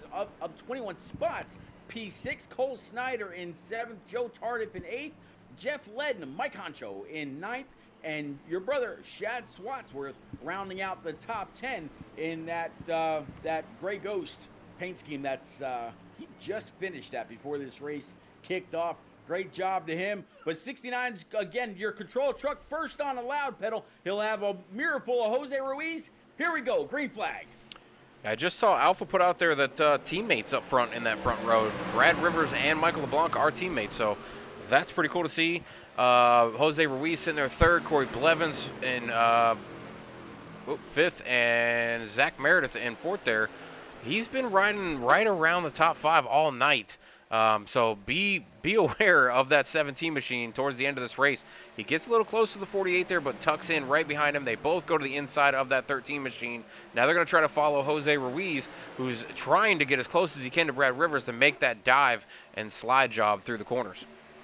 Yeah, I mean, you can almost call Meredith, the turn down for what closer. He has been up there every single race so far this season. A marked improvement from season one here in the turn down for what truck series. He's definitely lit the wick on that candle for season two. Got a couple of wins under his belt. Still consistent inside the top five. No doubt he's going to be a fighter all season long. 69 came across the line that time, and we are now under 30 laps to go. Yeah, you can see the runs that these guys get. They try to make that run really equal out for them and try to dive it down, and they try to make the best of it, but they lose so much momentum if they can't complete. Oh, and the 13 and 23 getting they're definitely hooked together. I don't know if that was netcode and the 13 and 23 kind of linked and the tires were stuck together is what it looked like. 23 got the worst of that one as he slips back to about 8th and still following Pete. 13 still sitting second. I meant to say under 40 to go. Working lap 83 right now. But yeah, definitely heard that contact. Maybe go back and look. That put Jose Ruiz from P3 on the start back to P11. So he's really going to have to hold on. I do see a little bit of damage around the left rear. He's got the 42 of Joe Tardif to his inside, so he's got that high line, should be able to push, and he's got the 19 right behind him. He can only go up from there. Yeah, looking back here, you see these two, they kind of, the right front and the left rear of Jose kind of just stick together. It's kind of odd. That could have been worse. Yeah, it could have been a lot worse, but yeah, I mean, from the far chase view, when we go back rewinding just a little bit here, you can see how close they get, and it's just the two trucks just like intertwined there. LeBlanc didn't have a ton of damage, but Jose comes away with a big dent down the left side. As you see, they were a lot closer than Millsap was earlier to a different truck, and it kicked the rear end out on Millsap's truck. So that's kind of the way the cookie crumbles on that one. You know, I got to give Jose a lot of credit. A lesser driver, a lesser skilled driver, probably would have either turned off to the right to separate and maybe even overcorrect, or just come across the hood from the 13, and we'd be talking about what happened during a caution. But no, the 23 able to get his bearings, keep that wheel solid, and he lost quite a few spots, but he didn't wreck it, and I don't think that damage would actually cause him to be too slow. There might be a little bit of a ripple in the rear spoiler, but I don't think it's all that bad. No, it doesn't look too terrible, but it definitely gave him a cause to be able to worry a little bit there as he slid back. Jose's now back to 12th, so he falls from 3rd all the way to 12th now. He's going to have to recover, going to have to recoup and think about how to make these positions back up. He's probably going to wait until his next pit stop, but we should be, it's going to be close, Pete. Right now, they're looking at 33 to go. What did we say? 31 was probably right around the pit stops. So they're going to have to pit here, I think, within the next 10, 15 laps for some of them. Yeah, it's not going to be long. And, we were kind of curious how this is all going to play out with high line, low line, whichever, middle. Just watching the leaders, the 69 was just on the bottom, the 22 of J-Pop, he stayed up high, and they just keep alternating. I would think that Josh Arnold staying up high is probably going to help his tires. This track doesn't shred them like we saw last night at Atlanta Motor Speedway. You can actually run quite a bit, although they've got more tires. I think you said when the race started, they had 5 sets. Next time around, 30 laps to go. Yeah, they have 6 sets to start the race, but I think they started on 1, so I think they had 5 extra sets. But Pete, I don't know if you noticed, but we've got somebody in the booth with us, and it is the one and only Alpha York, Michael York, in the booth with us. Mike, you got a copy, bud? I do. How's it going, guys? Hey, we are doing good. We're running around here chasing the action here at Kansas Speedway. These guys are all over the place. I've seen you in the chat. One of the admins here for Turn Down for What, so glad to have you here in the booth with me and Pete. It should be a little more entertaining for you being in the booth than listening to us on Twitch. Oh, I appreciate the invite, man. I normally don't come up here and do this type of thing, but seeing how many laps we got to go, I'd rather be up here with you guys talking to you instead of being in the chat. Well, you are very good at driving on track, so bringing in some expertise to give us a little bit of a on track kind of feeling from a driver's perspective. Coming right now, we got 30 laps to go, Pete. Mike, what would you be your strategy with one more stop needed to be done? Would you run the fuel out, or would you come in and get those tires a little bit earlier than everybody else with the lap time fall off for the tires? I would look back to Hunter in 6th and Shad in 7th. If anybody was going to come early, if I'm in that range, that's where I would come early. If I'm in the top 4 here, I just follow top 5 really with Zach in 5th. I'd follow the leader. So whoever pits first is going to come out with the lead. But if they can manage to maintain it, then that's going to be your winner. Just looking at lap times right now, Hunter, he's still running 31.8s compared to Rivers just ran a 31.98. So I think Hunter's the one to watch here coming down to the green flag stop.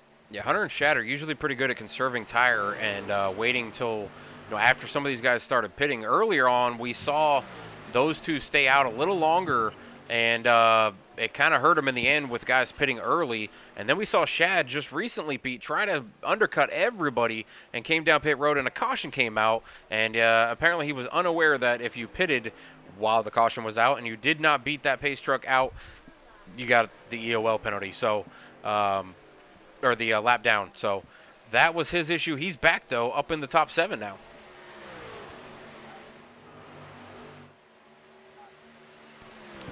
And I think Pete stepped away. So, Mike, I'm sorry.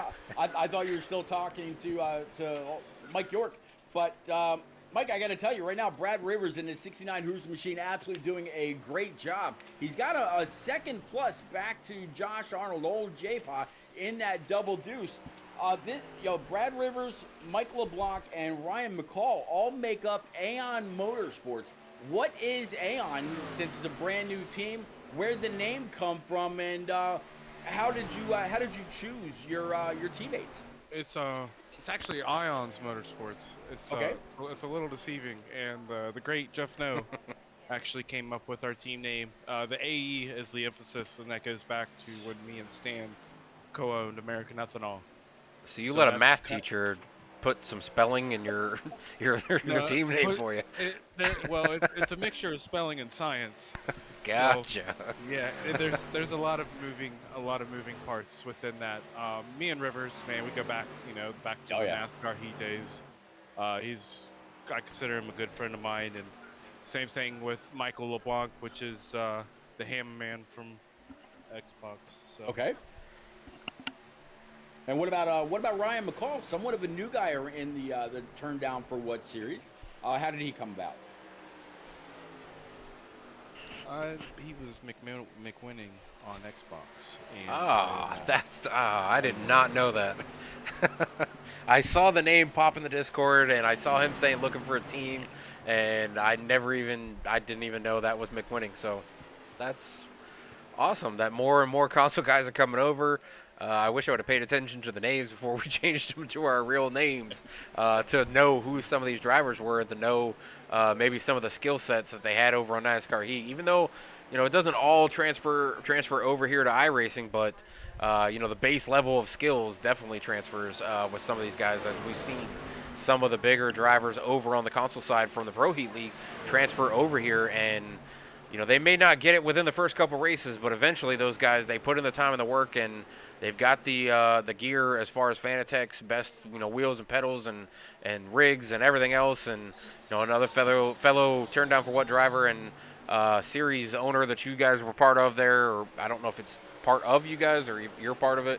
But B-Water obviously with Bain, it took him a little while, but he was consistently right there, right around the top 10, and then all of a sudden just took off with being able to save tire and figure out how to manipulate the tire to where he can last a lot longer than everybody else, and just has never looked back and is consistently winning. And he's a scary dude to be on track with. Yeah, I don't know where he got his secrets from, but yeah, anytime you see Bane in the field, you pretty much know he's going to be guaranteed probably top 3. I know we kind of came over to iRacing right around the same time frame. Within like a month of each other. It's crazy to think I've already been here for a year now. But Yeah, and your first race was with me. yeah, racing iRacing Super Speedway, and one of the first leagues I joined was SRN, which Pete is getting. He's now familiar with. And, Oh yeah. You know, they have teams over there, and I'm not sure how much his team helped him over there, but he's definitely, if there's anybody I seen make a pretty big jump in speed, it was definitely Bane, for sure. And Oh those yeah. direct drives also help. Yeah. I mean, when Boehner first moved on over, I was watching him run officials every what he said every chance that he got, whether it was Homestead or whatever, it didn't matter. And the man has just methodically moved on up. I think he's sitting at a very very positive I rating all the way up to A class in like it seemed like no time flat, and has done a really good job. Swats, we are as the 69 Hooters machine for Rivers just came across the start stripe that time. He kicked off 19 laps to go. I got to figure these guys are going to be coming on down pit road here very, very soon. By the time we get to, lap 120, the tires would be pretty figured out by then, pretty equalized. So whoever can come on down pit road, I think within the next couple, I'd say between now and 15 to go, they're going to have the best tires for this last little stint. I probably wouldn't stay out too much longer. Yeah, I think Mike was right. Shab was one of the first to come down. Same with a couple others there. They're now trying to get their laps back, but the rest of the field is going to have to come down. I started to see a few others. Mike LeBlanc is in, Stephen Brynock is in, Jeff Lednam, Mike Allen. But the leaders themselves, the top 7, have not come down pit road yet. Yeah, it looks like Nate Lehman is in P8 right now, up one spot since qualifying, and behind him Jeff Lednam, Mike Allen, as well as a few others, Sam Wade. They're all coming down pit road, getting that last dash of gas. I wouldn't even take a full tank to save some time.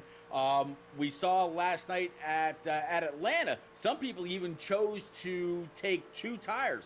Alpha, would 2 tires work here at Kansas the same way as it somewhat did last night? Or do you think that's kind of a no since it's mostly highline here?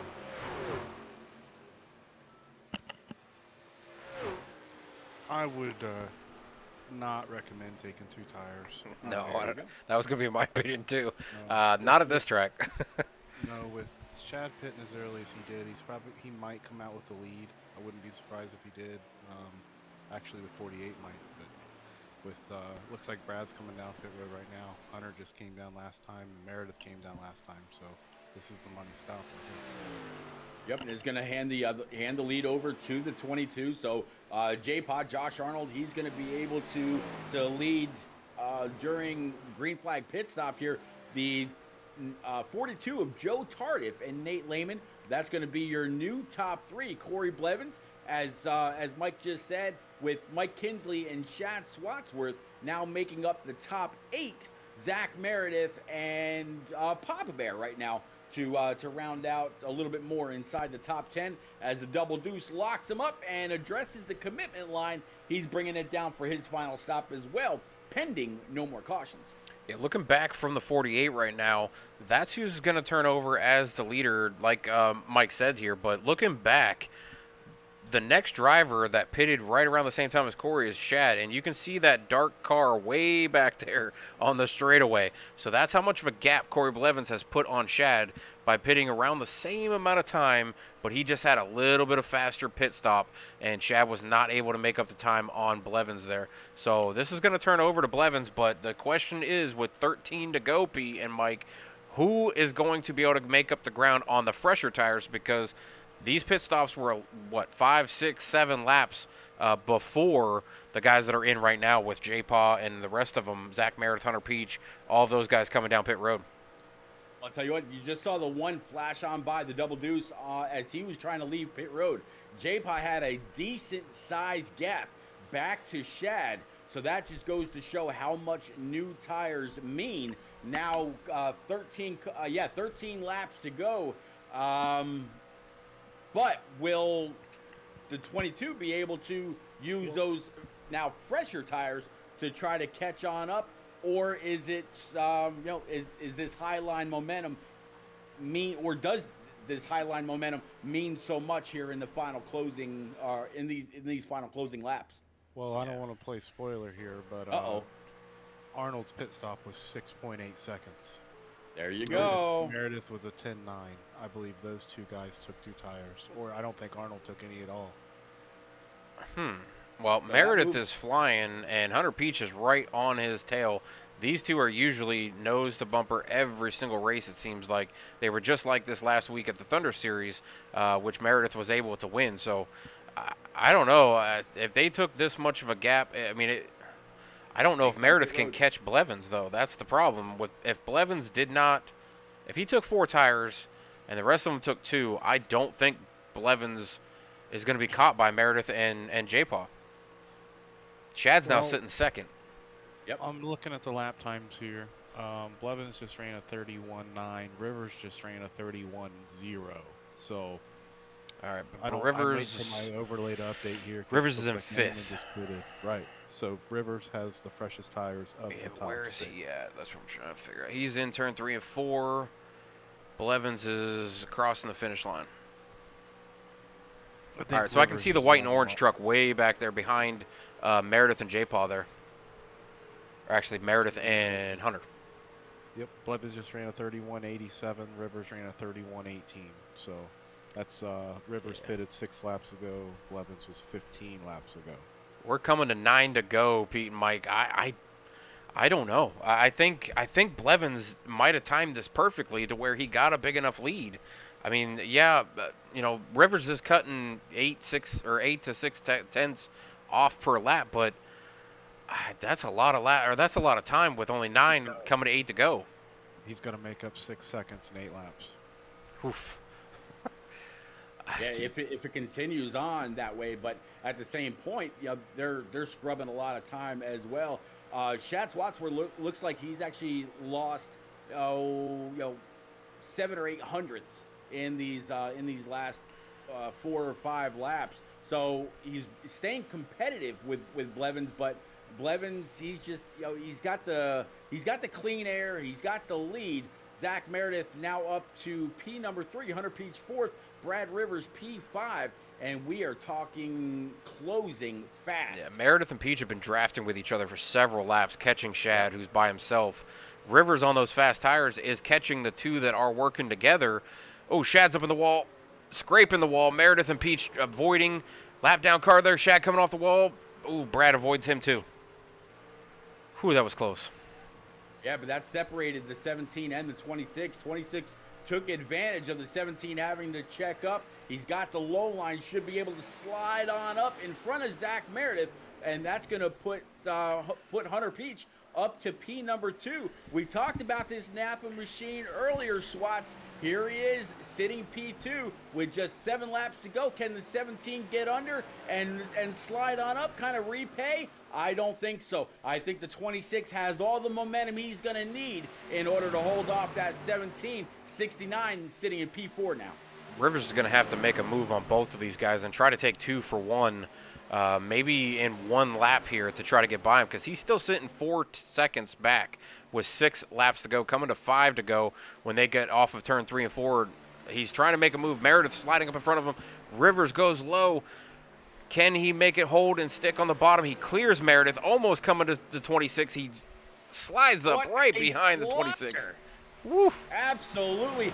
Oh, man, I got to give off that second power move of the race. That was a hell of a job by the 69 of Brad Rivers. But like Alpha said, he's probably still on the freshest tires. If he can make that work on the 17, maybe pull him back just a little bit. If he can get side by side with the 26, we might be talking to Brad Rivers in P2 when it's all said and done. 5 laps remaining here, Swats. Yeah, Brad's trying to work on the 26. Like I said, I think he needed to take both of them in 1 lap He wasn't able to get both of them in one lap, but he's still working on the 26. That's not, some scrub driver right there. That's last season's champion who won, I believe, 11 or 12 of the 16 races that we had in the Truck Series. So that's not going to be an easy pass, even on fresh tires. Hunter Peach is a dangerous driver, even on old tires, 2 tires, no tires. That's a dangerous driver to try to pass late in a race with 4 laps to go, coming to 3 to go. He's still 2.5 seconds back from the leader of Corey Blevins. 3 laps to go, Alpha. I think he's going to come up just a little short with trying to really work on the 26 here. Yeah, I think that he got kind of held up there trying to get around these guys. Hunter's only got 1 lap older tires than Brad, so I think Brad drove probably a little bit too hard trying to catch these guys. Yeah, the slide job he moved, it might have tore off a little bit more tire than he was hoping when he went around Meredith. I think he thought he was going to try to get both of them in that corner and really, really turn that wheel. But with 2 laps to go, P3 coming back, I mean, he's up, what did we say, 13 spots, Pete and Mike. Yeah. That's a huge, jump for your driver there, Mike. So that's a great turnaround coming in third. If he can get by Peach, P2, yeah, obviously it's not the win, but I would give him one big congratulations on coming all the way to second, going plus 14. Oh, Peach gets in the wall. This could be the chance. I think he just granted him his wish. Yep, 69. Final lap. Going to be able to pounce. Final lap. White flag is out. 26 down low. 69 able to get around him on the high side. Nowhere near. Blevins is 1 second out. Yep. Blevins, he's gonna have this easily in hand as long as he doesn't make a mistake, just like Hunter did. It looks like our top 3 is going to be Blevins, Rivers, Peach, Meredith, and Swatsworth going to round out your top 5. Yeah, Corey's going to take the win tonight at Kansas Speedway for turn down for season 2 of the Trucks. First win, and Pete, that is our 3rd different winner of the season so far for turn down for Trucks. Big push for Brad Rivers. Big congrats. I mean, gave it all he had there to come up 1 second behind the leader who took 2 tires or pit way earlier than him. I mean, that's a huge comeback. Great to move on for the next race, knowing that you had this much speed. And, Brad's no short on skill whatsoever.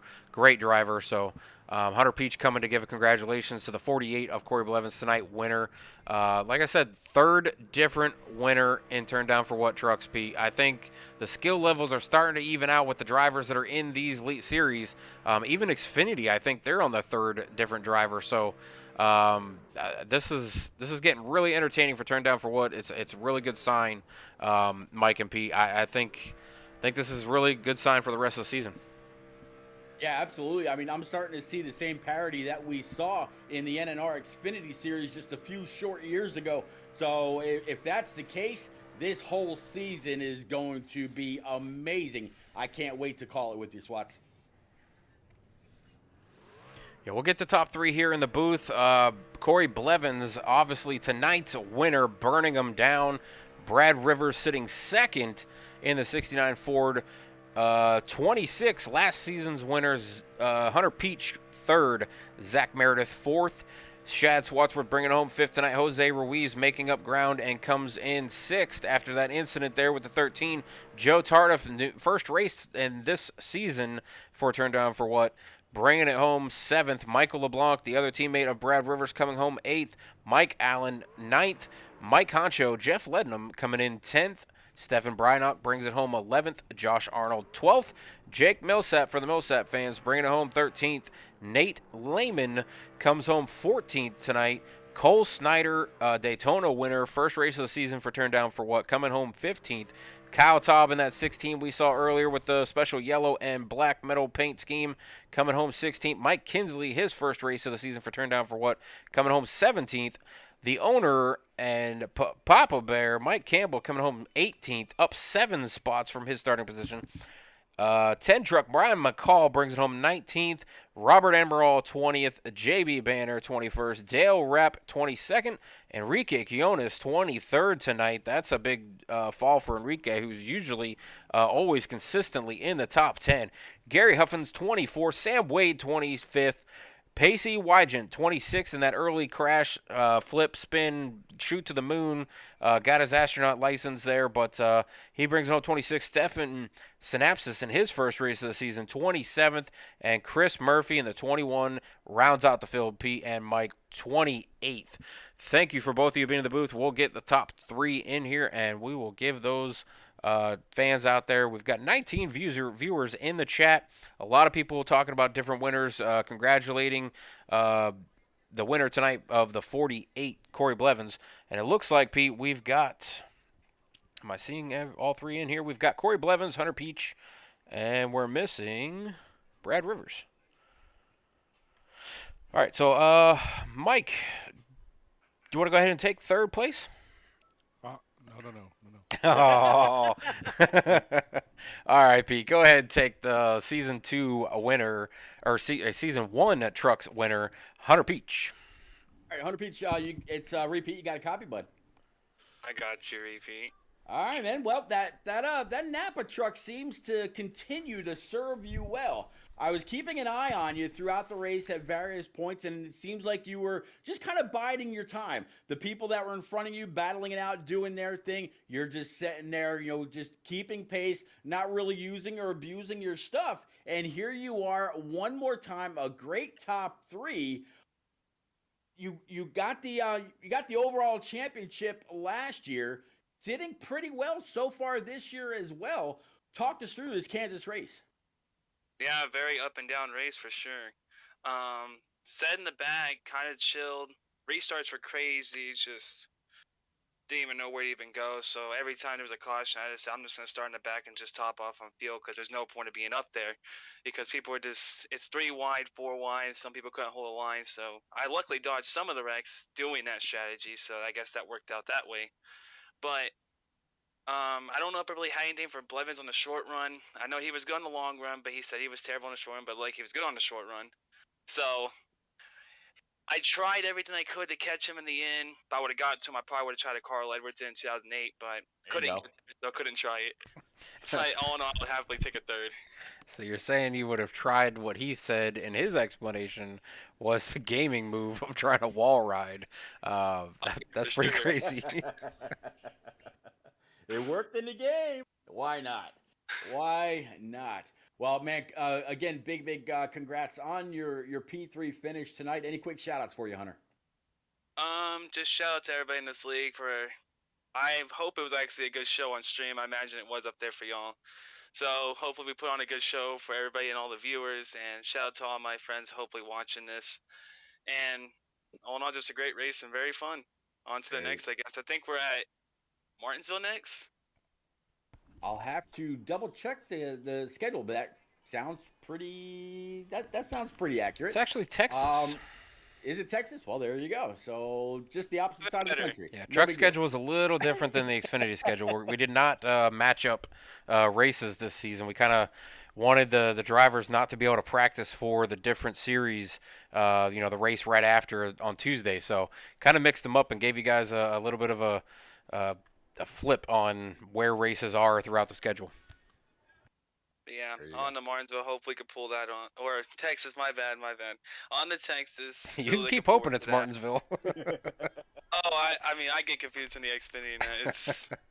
I just raced Martinsville on Friday, so I mean, Martinsville's already. But yeah, hopefully, we can pull something out at Texas. Really enjoy that track. So, all in all, congrats to Corey on getting the win. Rivers second. There you go. Speaking of Brad Rivers in second, Swats, I believe. Driver 69 in that Hooters machine, how perfectly proper. Brad Rivers, you got him. Yeah, I was going to see if Mike wanted to interview his own team member, but he didn't want to take 3rd. So unless, Mike, you want to throw your hand in there and try to congratulate your driver there. Nope. All right, well, Brad, you got a copy, bud. See the love already. Yeah, that's your team opener. So apparently there's no. Apparently he wanted you to finish first, not second. But I guess you guys can talk about that afterwards. But Brad, great race. Up 13 spots, finishing second tonight. It looked like you were going to finish 3rd, but Hunter had a little issue with 1 or 2 to go and slid up into the wall, and you were able to get by him. You were coming fast Mike was in the chat, so we called him up into the booth, and he was saying, you took 4 tires. It looked like the other guys took 2 tires, and you were making up a lot of ground, and you had to make up about 6.5 seconds with about 6 or 7 to go, and you brought it all the way to 1 second. So. Congrats on that, but give us an overall of your race and just what happened there for you. Yeah, I came up a little short, but overall a great race. I noticed that I was having issues at the top side. In the middle it's just a little too tight for me to run, so that bottom worked out for me all race long, and I had the speed, and I thought I had the time there at the end, and I didn't realize what lap um Blevins pit at, and I just checked it was lap 96, so uh I just wish I had one more, 2 more laps, and I think I could have got him. I would have done the Carl Edwards move for sure. So you'd have done the Carl Edwards and not the Jeff Gordon at Phoenix, where you just plowed right into him. If it was Clint Boyer sitting on the outside of you. I mean, if it was a little more purse to win, yeah. Yeah, you can't say that because next race Blevins might be the one that's chasing you down. So you don't want to go ahead and say it now. But great race, Brad. You were up in the top 10 all night. Hovered around fifth to first consistently in the later part of this race. Going into next week's race at Texas, I'm assuming you're going to make it a big points night for you, finishing second, leading some laps. I don't know exactly who got the most laps led because points have not updated for some reason, so I'm waiting for the points to update so I can see that. But you should be moving up through the field, I believe. Yeah, this feels good. I think it's my Oh, best there it finish is. in You're up to the fourth. last 2 seasons. Yeah, I saw that you were coming home second. And I was like, I can't remember if Brad finished second or not. I don't think he won last season. So coming home second, that's your first, top two here. It moves you into fourth in points, 93 points. You're sitting 13 points behind third place of Josh Arnold. Zach Meredith second. Hunter Peach moves into first place in points at 110. So you're only sitting 17 points back from the overall lead in the point standing. So going to Texas, I don't know how you are at Texas, but give us, I guess, a little preview or talk about how you expect next week's race to go for you, and then any shout-outs for you, bud. Yeah, I just want to say, that was a great race between me and J Paw for a while. Zach Meredith, all those guys up there, 3, 4 wide. That was some heavy battling. My heart was racing. But that lifts a big burden off my shoulders to be up in the top 5 in points. Last season wasn't very good for me, so I'm hoping to make a rebound this season. And yeah, Texas hasn't been a big fan to me with tire saving. I still got to learn that a little bit, but hopefully I have the same conditions as tonight's race for Texas, then it might help. But I'm really looking forward to Martinsville because I have something special for Martinsville, so I can't wait for that. Well, you guys talking about Martinsville, I think we're in for a show then, Pete, because Hunter Peach also kept mentioning Martinsville, and I know a bunch of guys kept requesting to have Martinsville thrown into the season this season, so I obliged, put it in the roster or the season schedule. Admins looked over it, and we all agreed. I think it's going to be a good race. I know there's been some issues in some other leagues with Martinsville with it short track racing. Joe Logano and Denny Hamlin going at it style, but I think you guys are all great drivers here. You guys all keep it down on cautions. What do we have tonight? Two, and that was one of them was a weird one, and then one of them was somebody coming off a pit road and that turned up into the field. So, but yeah, I think Martinsville will probably bring us a show, Pete. Yeah, I got one 120 more. lap. Oh, I'm sorry, Pete. No, I go got ahead. one more thing to say. A shout out to my team, I don't know if I say it right. Aeon Motorsports, Alpha, all those guys, Stan, all those guys that help me get through every week to race, and teach me more and more as I progress in my iRacing career. So, and I want to thank you guys for broadcasting, and nobody would know who we are if it wasn't for you guys. So, thanks. Well, I appreciate that. We enjoy it. I've pretty much announced during the race tonight. I will no longer be driving after the Thunder Series is over. I'm pretty much going to take my happy crashing butt to the booth permanently and retire from driving, as I'm going to be driving or broadcasting for a league on Monday nights now.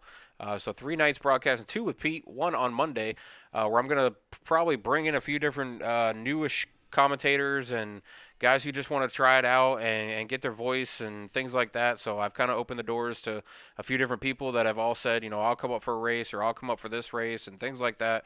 But it's HTL iRacing League. It's a next gen series that's a paid league.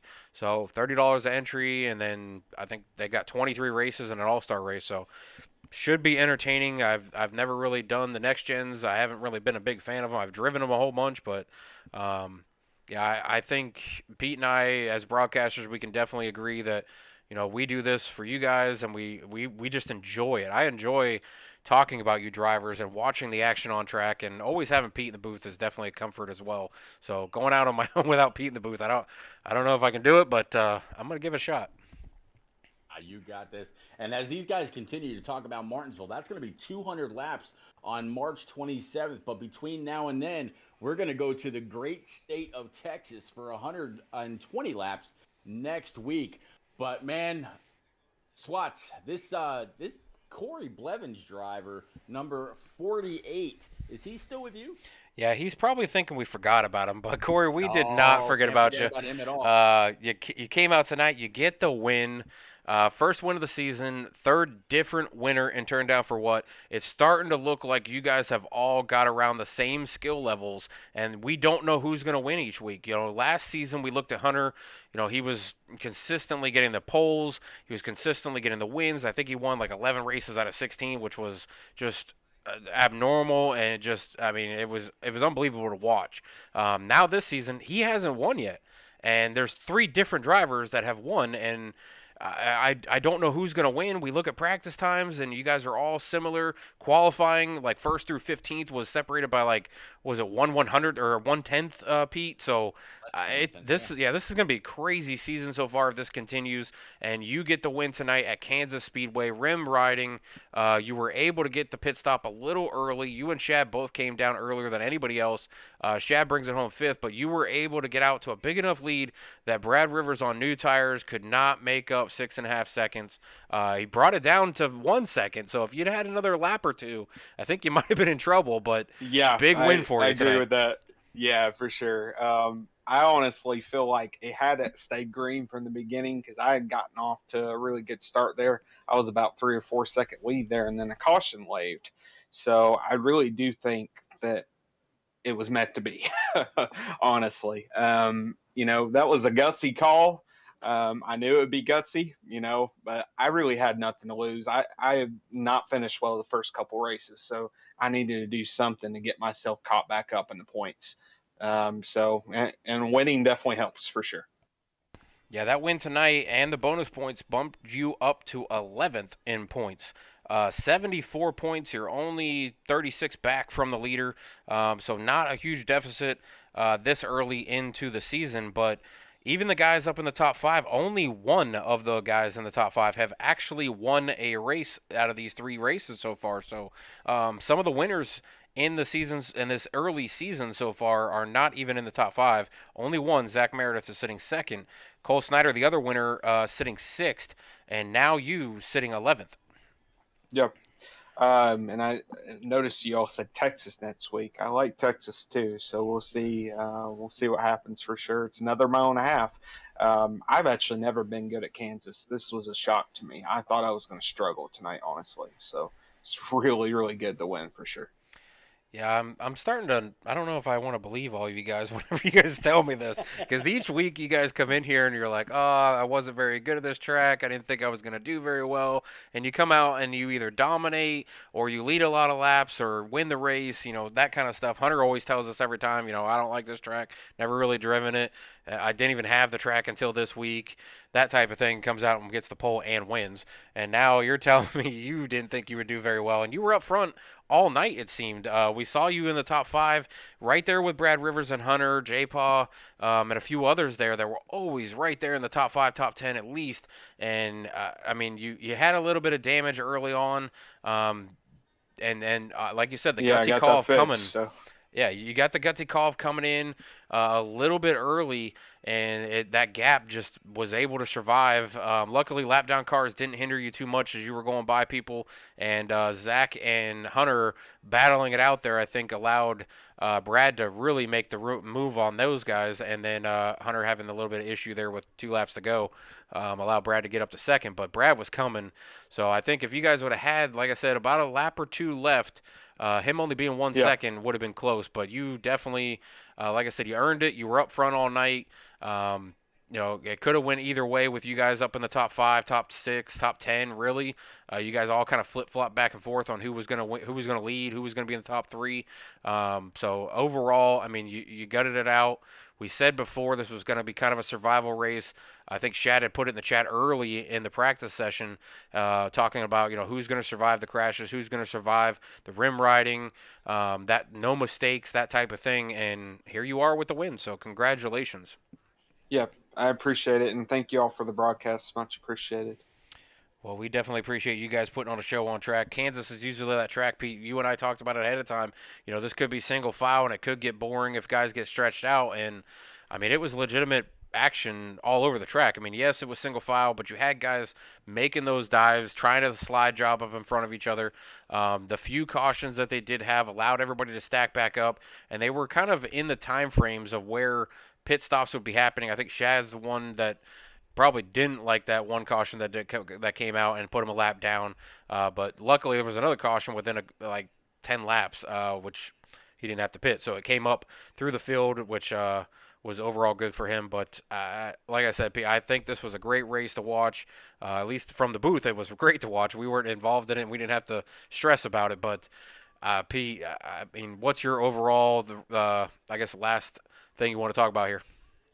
No, I'm actually really, really glad that the race didn't go high line dominant all race long, because that would have been boring. I have no doubt that you and I we could have filled in every bit of time that we needed to, talking about all these drivers and all the action going through the field, doing whatever we had to do to make sure that everybody got to see everybody throughout the race.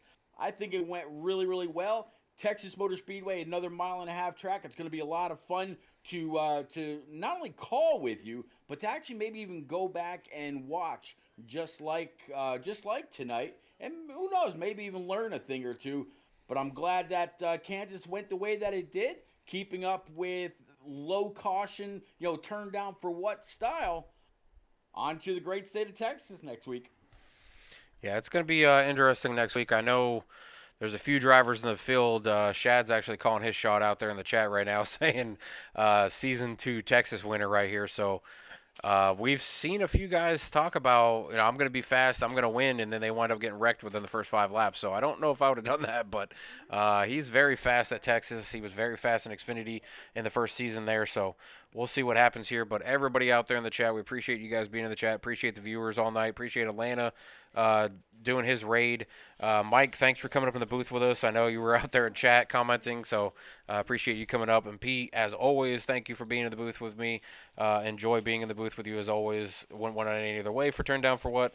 But catch us out on Saturday nights too on Pete's stream for the ARCS Truck Series, and then here in a couple weeks, like I said, HTL iRacing League Monday nights. I'll be going live at 8 o'clock for the Next Gen Series. So definitely make sure you tune in this Tuesday for Rick James TV 1 on Twitch, and that'll be the Xfinity Series. And then the second to last race of the Thunder Series going to Hot Atlanta in the Next Gen cars.